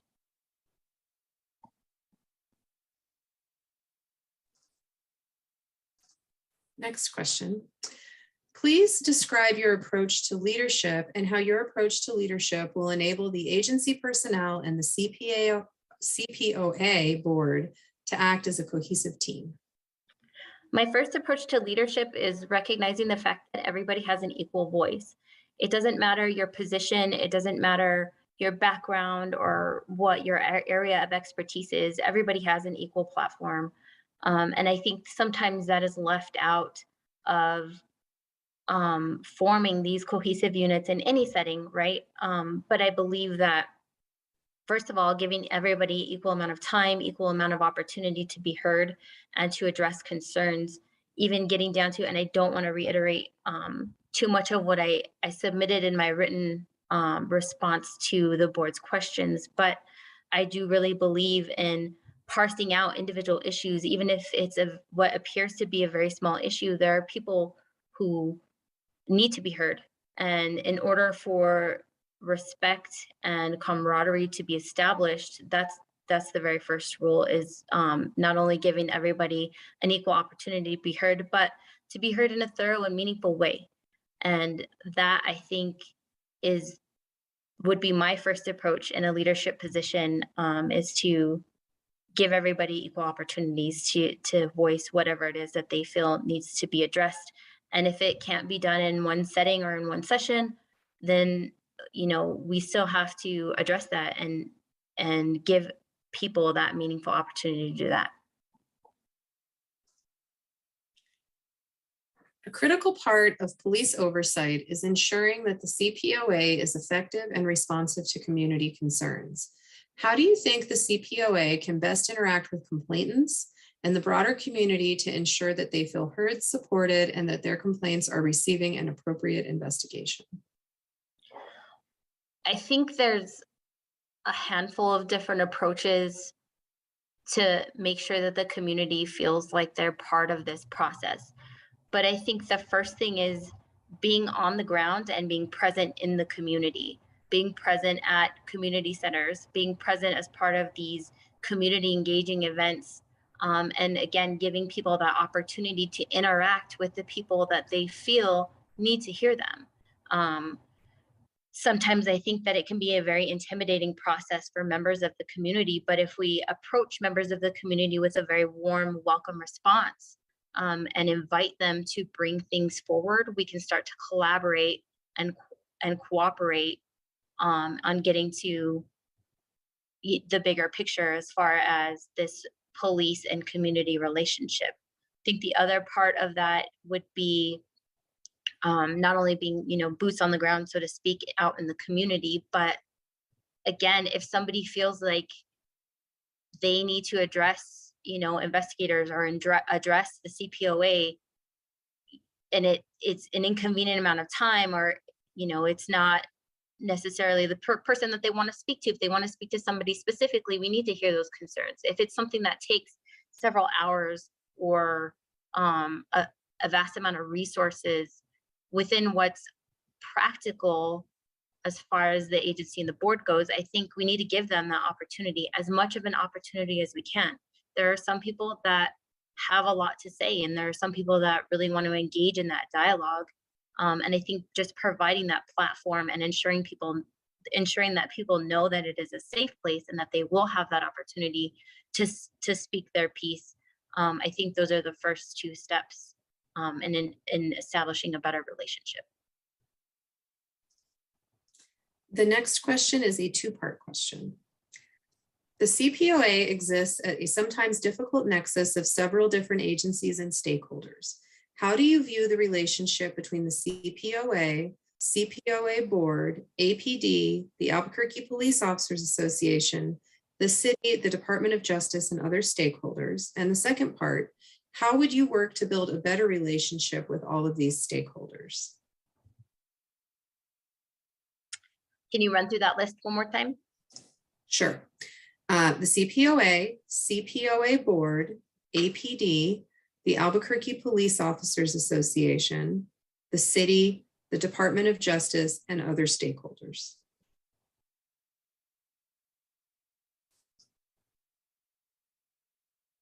I think, so I was working for the Sheriff's Department in the Internal Affairs Unit when this process began with APD, and we were obviously invested in what was going on at the time, and having that opportunity to see how the events unfolded in the beginning, I do see that there is somewhat of a contentious relationship between some of these parties. Understandably so, because if we're not feeling strongly about something, if we're not passionate about something, then we're not doing something right, right? And views are going to be competing. I think I understand that there is definitely, especially speaking, the relationship between CPOA, the board, APD, and the city and the DOJ. If you're looking at just kind of those three groupings, I think I can understand how there's a lot of competing ideas and a lot of competing philosophies when it comes to problem solving. So I can understand and appreciate the contentious relationship. I think in terms of bettering the relationship, there's a lot of parties to kind of address, but I think the relationship internally between the board and the CPOA, I think that is something that can easily be facilitated through communication and through more, team building efforts, so to speak, because of just the number of people involved is less than when you're comparing DOJ and the CPOA, for example. So I think if internally, I think that is something that can absolutely be addressed through better communication and, again, giving opportunities for people to feel heard and feel validated. And then also taking this brainstorming effort very seriously in addressing some of the more looming concerns of, the monitor and the DOJ. So that the communication internally is how I would better that relationship. And then I think between APD, the Police Officers Association, and the city, I think participating in as many collaborative efforts as possible, and offering support where support is due and offering credit where credit is due. I did have a chance to look over the report that came out today. I did get a copy of it. I haven't reviewed it in its entirety, but I can say, and I'm confident to be able to say that APD has made great strides. And I do feel like the city, based on that report, it appears that the city is being supportive of that. So to establish, those relationships and to better those relationships, we have to also point out the positive impacts and communicate that. And if the board or the CPOA is feeling supportive of a certain effort that the city or the department has done, I think we absolutely need to vocalize that. So in addition to being a critic, we also have to be a supporter of the things that we feel important. And as for the Police Officers Association, they do play a very important role in providing an additional perspective to everybody involved.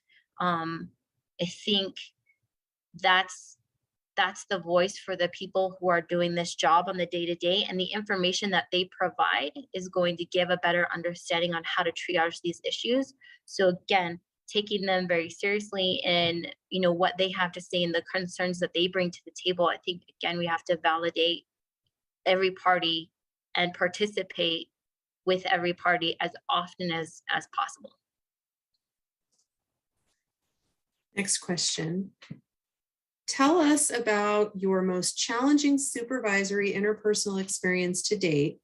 What was the issue? What made it so challenging? What was the outcome? And what did you learn from that experience? I will say when I was a new attorney, I had a very hard time supervising, so to speak, and I use that term loosely, supervising, paralegals that had several years on the job, where I was this new attorney attempting to try to boss them around, so to speak. There was one instance where I had a paralegal that was interpreting documents in a way that I was not okay with, and essentially doing something that I felt was not legally consistent. So I attempted to address the situation on a very informal level. And I think because of the age gap and the experience gap, I definitely should have taken that role on with a more senior attorney who understood how to address that, because I did try to address it in a very informal way, and that backfired. I think I should have understood in that role that it would have been hard for me as a very young attorney to be taken seriously. And I think I should have had a little more foresight with that.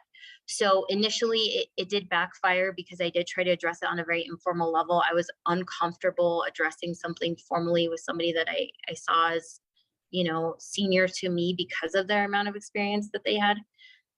So I learned a lot in how to address people who had, again, more experience. And the outcome of that, once I did go to a senior attorney for some help, after it did backfire and after I learned my lesson, we were successful in the outcome, and I gained experience on how to address those matters in a better way. Question number 6. Today we are interviewing several qualified candidates. What is the one personal or professional attribute you possess that you believe sets you apart from the rest of the candidates and would make you successful in the role of Cpoa Executive Director? I think the one thing that I'm most proud of it is my drive. I don't always have the answers. I don't always, have even an intuition when it comes to certain problems. But I will say throughout my career, going back all the way to 2009 and, throughout my academic career as well, the fight to solve the problem is something keeps me up at night. It's something that I don't really feel like I have a lot of control over. It's something that really just drives me to be better, to do better, to achieve those goals. And it's something that I'm really proud of. In my prosecution career, I'm really proud of the way I've addressed, the crimes that I've seen, the kind of forgotten crimes that have been overlooked by other attorneys, or, in any circumstance, if it's an uphill climb, I'm ready and willing to take that on. And it's something that I do consistently in my everyday job. So I'm pretty proud of that. I'm pretty proud of my ability to fight through, those battles that seem like they just can't be won. I'm determined, and there's going to be a way to win those. So. Thank you, Ms. Schweitzer. And the last question is whether you have any questions for the board.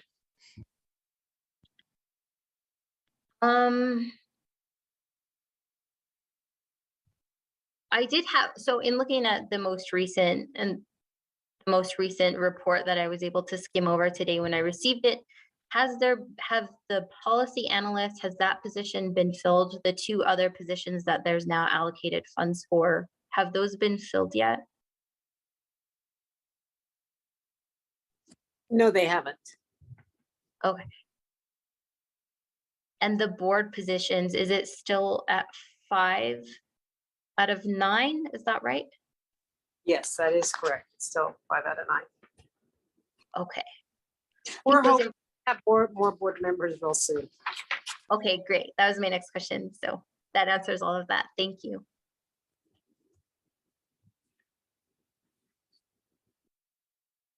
Thank you, Ms. Schweitzer. Unless Chair French, you have any other questions or issues, I think we can excuse Ms. Schweitzer. She's shaking her head. I think you are free to leave. Thank you. All right. Thank you all. I appreciate it.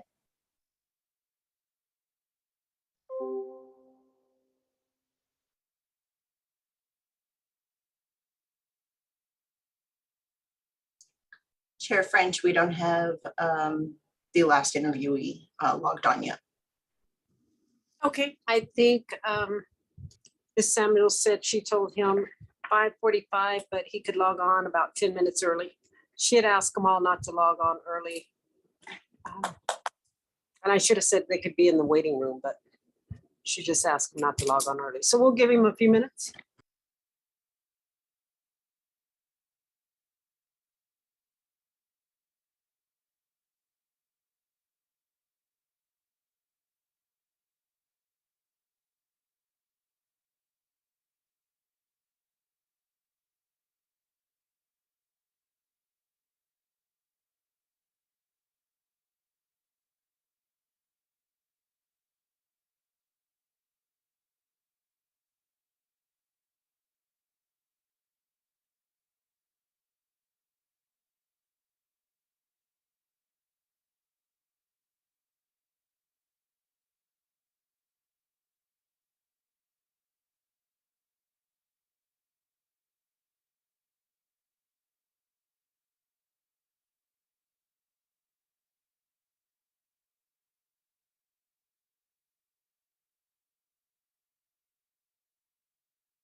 logged on. Would you like me to put them through? Yes, please.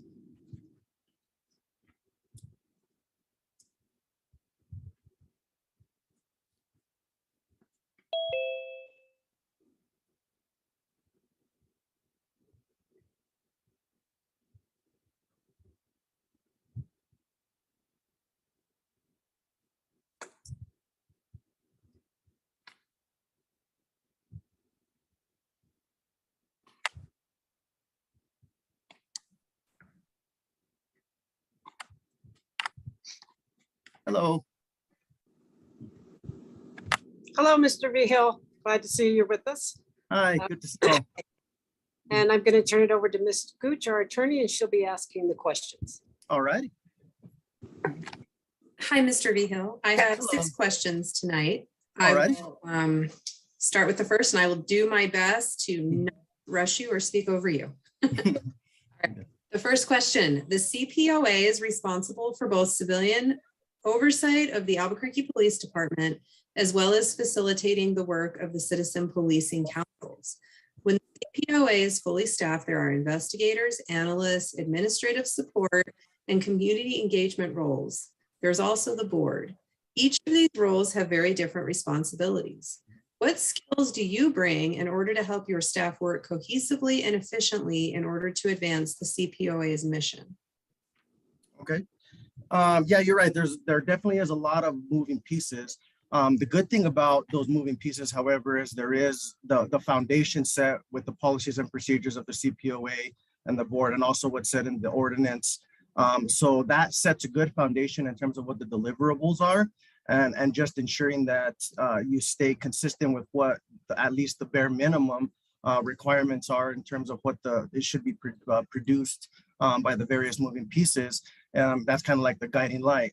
In terms of what I bring to the table, I consider myself to have very strong administrative skills. And I kind of felt like that's what, I mean, being a member of the department now and being somewhat aware of the environment of things going on, you know, being with internal affairs now, and understanding the challenges with the department, even with the civilian oversight board. I kind of feel like what is needed with the CPOA right now is a good administrator. And I feel like that's what I bring to the board, what I bring to the table here. My time here in internal affairs has been spent with a lot of policy and procedure improvement, making things more efficient, streamlining processes, developing training to make sure that certain key metrics are met. A lot of it is in the development of some of these systems, particularly training, because if you develop them well, you're going to account for everything that needs to be accounted for. So that's kind of what my approach is when I'm thinking of my administrative skills and all these moving pieces, is making sure that whatever system we have in place to stay on track accounts for the legal requirements, the other deliverables, again, that are in the ordinance or that are in accordance with the policies and procedures are accounted for, because that will prevent a lot of heartache in the future of missing things. I also have my master's degree is from the University of Missouri in public affairs. And that program particularly focused on organizational efficacy throughout the entire organization. Is how can an organization be the most effective with regards to its mission and whatever it is it's trying to accomplish, and as well as with leading organizational change. So I think those two aspects would definitely help to put me in a good position to manage all those moving pieces, and even potentially implement new things that can help keep all those pieces in a good order. Second question, please describe your approach to leadership and how your approach to leadership will enable the agency personnel and the CPOA board to act as a cohesive team. Okay, that's an easy one. I am my leadership philosophy is collaborative. I'm a collaborative leader. I truly believe that there's not a single person that knows everything about everything. So I am a true believer in capitalizing on everyone's shared experiences and knowledge to come up with the best answer or best course forward, or whatever it is. I like to bring people in and recognize that everybody has something to offer. Again, whether it's experience, knowledge base. So with that, again, just being collaborative and utilizing the resources that you have potentially when it comes to personnel is key. And I think that being collaborative will strengthen any organization because people will have buy-in, people will feel that they're actually a part of the team and they're actually a part of moving the organization forward. And also just having that collaborative mindset is particularly with the dynamic between the CPOA and then the CPOA board.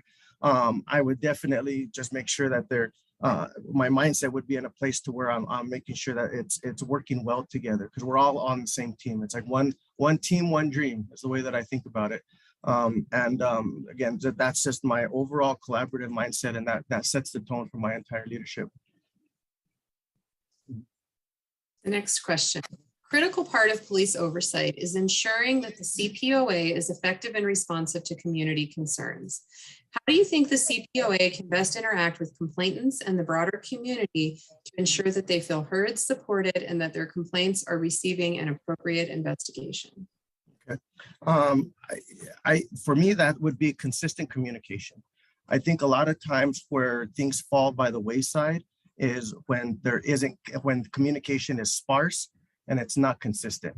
There has to be metrics in place and expectations in place that we would need to communicate to the community so they know what to expect. We should be able to tell them, hey, every 15 days, you're going to get an update, whether it's an email, a phone call, a voicemail, everything, whatever it is. But there has to be that expectation set. And with that consistency and us following through on what those expectations are, it's going to bolster their credibility or the credibility of the operations of the agency, and also their faith in the operation of the agency as well. Communication is key within internal affairs, and it kind of touches on one of the main aspects of what is in any kind of oversight function. When you talk about whether it's internal affairs or civilian oversight, with procedural justice being a key cornerstone of what makes it good, or the absence of that which would make it bad.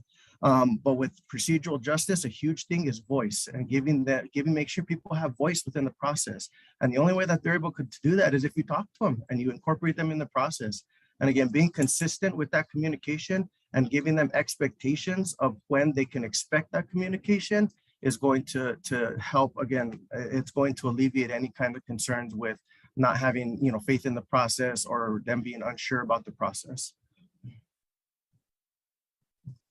The next question is a two-part question. Okay. The CPOA exists at a sometimes difficult nexus of several different agencies and stakeholders. How do you view the relationship between the CPOA, CPOA Board, APD, the Albuquerque Police Officers Association, the city, the Department of Justice, and other stakeholders?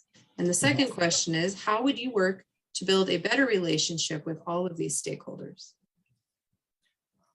Well, building the relationship is to focus on our mutual goals. What are we all trying to achieve? Because there is common ground between all those agencies and what we're trying to achieve. There is common ground, and we have to realize that, and we have to emphasize that, and just make sure that that's known, that there is common ground. The business of internal affairs or any oversight is adversarial in nature, and there's no way around that. But again, having those open lines of communication, being transparent to the extent that we're able to, it will go a long way in helping to preserve those relationships with those bodies that would typically kind of be a little bit more adversarial. In terms of how I view the whole environment, for me, it's kind of like, it's like Congress, the Supreme Court, and the president, right? They're all different branches, but they all have their place. So for me, that's what I would focus on, is we all have our role. The city has its role, the APD has its role, the CPOA has its role, the CPOAB has its role. And the goal is to have all of those roles come together, going in the same direction to help progress law enforcement operations for the city of Albuquerque, because ultimately all of our ultimate goals should be is improving the community and the lives of the citizens of Albuquerque. That's what we're all here for. That's what APD should be here for. That's what the city is here for. And it's adding that public value through our operations for the citizens of Albuquerque. So it's helping to see that we all have our role, and that those roles are help push the ball forward in the same direction. Next question. Tell us about your most challenging supervisory interpersonal experience to date. What was the issue? What made it so challenging? What was the outcome? And what did you learn from that experience? Oh, good. Let's see. Give me a second here if I can kind of rack my brain a little bit. Can you repeat it one more time? You don't mind? Of course. Tell us about your most challenging supervisory interpersonal experience to date. What was the issue? What made it so challenging? What was the outcome? And what did you learn from that experience? Okay.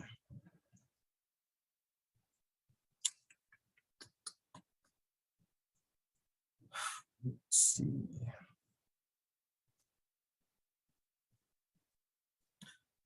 Okay, I could think of this situation here. So I was Bureau Chief of Internal Affairs for the Corrections Department for a time. And during the time that I was in that position, there was another position that was created called the Inspector General position. It wasn't a traditional Inspector General position as you would normally, find in government. What it was geared towards was PREA compliance, or Prison Rape Elimination Act compliance, and auditing facilities for compliance with that program. And it did have an investigative aspect of it, because obviously one of the huge components of PREA is to make sure that there's good investigations into allegations. So that's where our operations meshed. But it got to the point to where the person that was in that other position started to gain a lot of influence into the investigation aspect of it through the PREA angle. And it was a very delicate situation that I had to navigate, because again, the working relationship was key. Our operations were tied no matter what. I mean, there was no way that we could separate.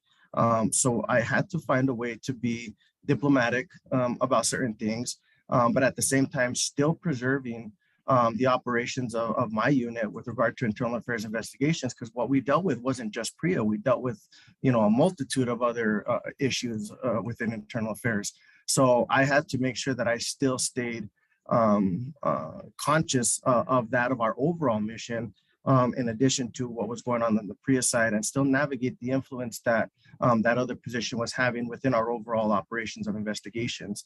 Because I mean, there are those standards that we had to abide by when it comes to those sexual assault allegations, but were also standards that we had to adhere to that were separate from that regarding other allegations of misconduct, whether it was EEO, whether there were criminal allegations, what constitutional rights violations. So there were other aspects that we had to account for that the other position didn't really understand. So again, it was a lot of diplomacy. It was a lot of checking emotional intelligence and making sure that, it's the whole respond, don't react. And again, I stayed focused with what is best practice, what is policy, what is procedure, and just focused on that with making sure that things didn't go into like an area where it was just total conflict, or we weren't able to work together, and things like that. So in the end, I was able to preserve operations, but at the same time, still again navigate the waters and keeping things the way they need to be in the different pockets that I had to account for. The sixth question. Today, we are interviewing several qualified candidates. What is the one personal or professional attribute you possess that you believe sets you apart from the rest of the candidates and would make you successful in the role of Cpoa Executive Director? Okay, just one quality or one characteristic, or? What is the one personal or professional attribute you possess that you believe sets you apart? For me, I think it's self-awareness. That's one thing that I, in my experience in my career, is sometimes hard to come by, is good self-awareness, or people to have good self-awareness. And I feel like that's one thing that I do bring to the table. And why I feel like that's such a valuable skill is I know when I don't know something. I know when I need help. I know when I know when I need to call somebody else in, or that self-awareness that I have found, and what I could feel will continue to benefit me. It helps me to not fall into certain pitfalls, because I know I'm not the smartest person in the room, but having that self-awareness, knowing my limitations, again, that for me, that has done wonders in just continuing progress and moving things forward, and just avoiding certain pitfalls that could come out within public service or any organization with lacking that self-awareness. So. Thank you. And the very last question is if you have any questions for the board.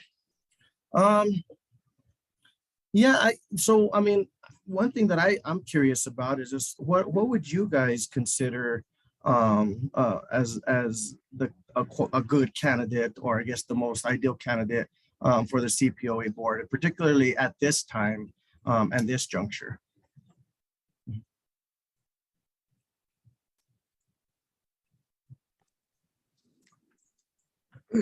Well, I'll start with a board member that wants to their opinion on that.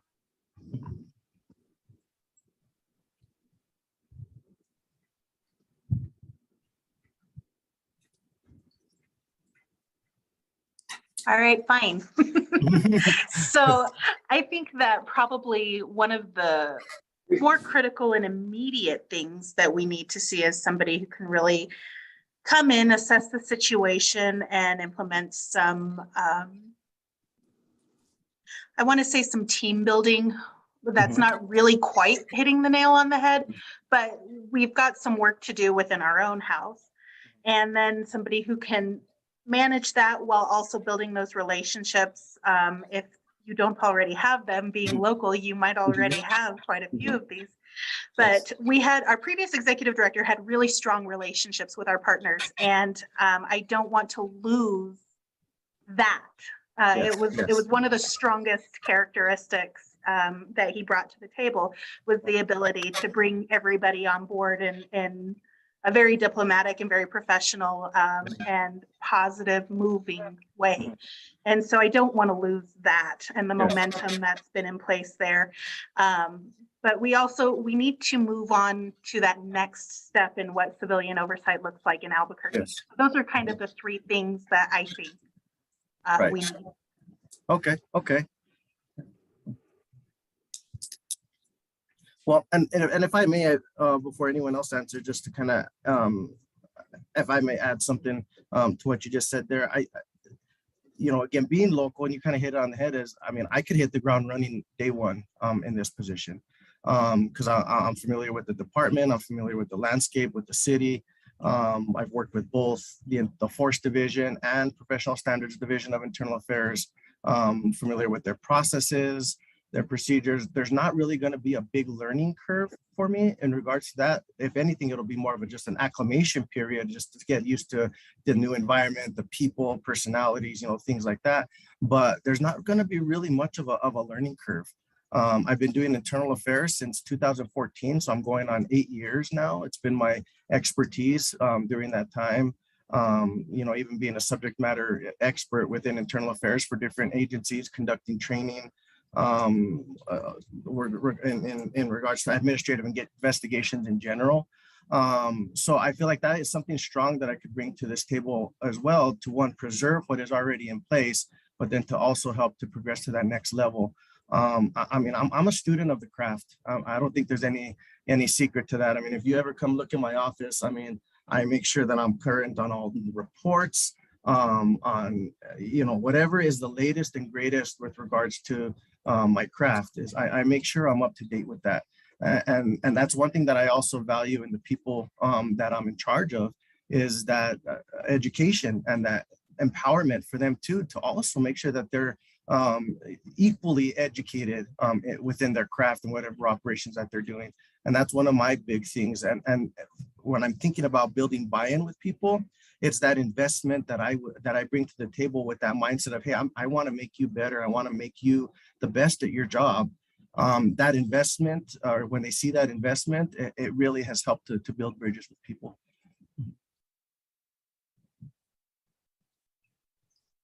I think the one thing to add to that, Mr. Vigil, is that the executive director and the CPOA, whether it's the board or not, and all the members involved, there is an overarching theme, and that is constitutional policing. Yes. You can imagine how the CASA got here and kind of the tragedies that happened in order to get here. Constitutional policing is extremely important.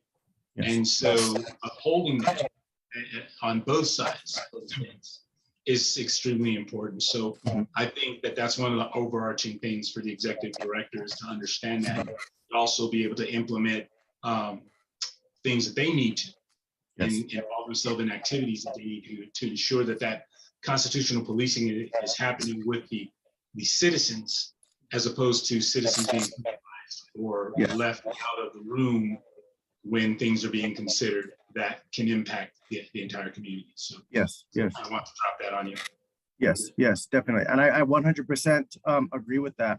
And I always feel that that any kind of internal affairs operations or wherever there's an investigation into serious incidences or critical incidences, you always have that opportunity to make sure that those pieces are in place to ensure that, you know, are we adhering to constitutional policing principles? Are we adhering to, you know, the legal standards, the best training? We always have that ability. And that's one thing that kind of draws me to this position is having that ability at the end of the investigations to provide those recommendations from the executive director standpoint. Is there is there training needs that need to, that can be pursued? Is there changes in policy that can be pursued? And always trying to make sure, again, that's the guiding light, right? Constitutional policing is the guiding light. So when something bad happens, it's making sure that, hey, was there anything in place that wasn't heading, you know, that wasn't in line with that guiding light, that we can get back in order, that we can kind of get, you know, for the sake of the community and also for the sake of the department also, and the officers themselves. Because I think a lot of times you want to have that clear direction, that clear expectation, and that can also help to prevent things from reoccurring in the future once they have already occurred. And then policy and procedure development. I mean, that's been that's a secret passion of mine. And I feel like when it comes to the constitutional policing aspect of it, the foundation is within the policies. It's in policies and procedures. If your policies and procedures reflect the principles of constitutional policing, then you're going to be in that position to where you can address those circumstances where you didn't meet that, right? Because you always figure about the four issues when it comes to liability of organization, right? No policy, bad policy, failure to train on a policy, and failure to hold accountable on a policy, right? So if you have the good policies and they account for the constitutional policing principles, you already knocked two of them out of them. You already knocked two of the issues out of there that you have to worry about. And now its focuses on holding accountable or training. You know, so that really kind of helps, again, looking at the policies and procedure aspect of it, again, which is one thing that kind of drew me to this position as well, being able to be in that position to provide those recommendations to you all at the board, and then ultimately to the Albuquerque Police Department. That's something that I feel like I would have a knack for and really enjoy.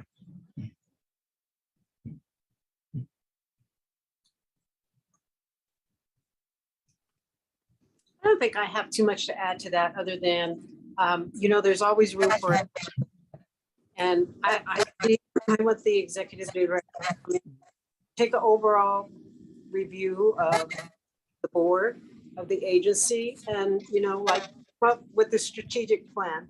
Yes. How can we for ourselves, the agency, the board, everybody? That's, you know, that's what I would like to see, because we really are a team, and that's how we.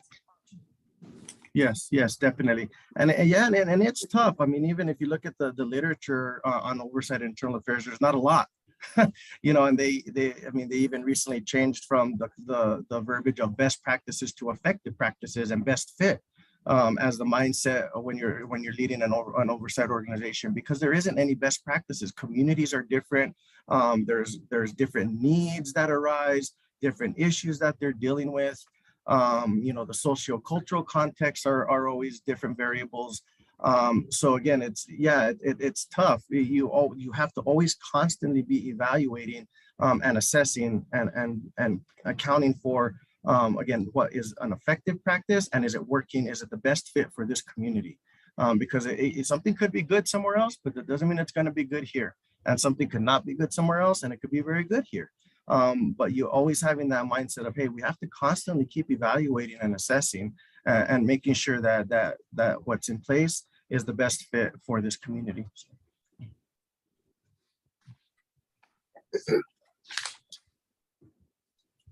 Did any other board members have anything to add, or can we let Mr. Behill go?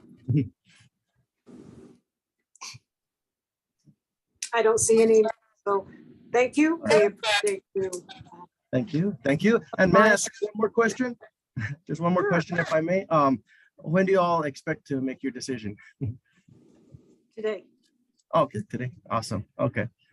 Good deal. All right. Well, thank you so much. I appreciate the time. It was very nice to virtually meet all of you all, and I really hope I'm afforded the opportunity to work with you all. Thank you. Thank you. Have a good evening.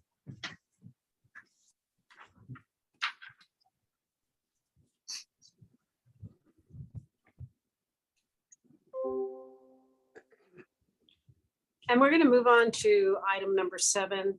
Can I hear a motion to go into executive session? So moved. Is there a Second. second? Okay, we have a motion and a second. Ms. Varela, will you call the roll? Member Crawford? Yeah. Thank you. Member French? Yes. Member Galloway? Yes. Member Nixon? Yes. Member Wartill? Yes. Thank you. That motion passed unanimously. Katrina, have you set up the room for executive session? I'm working on that right now. Give me 1 second. Okay.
Can I have a motion to come out of the executive session? So move. Second.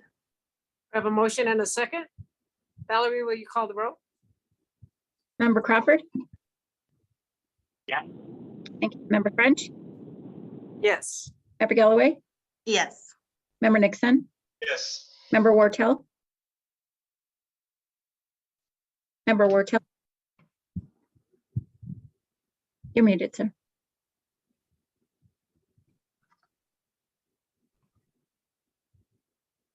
Still muted.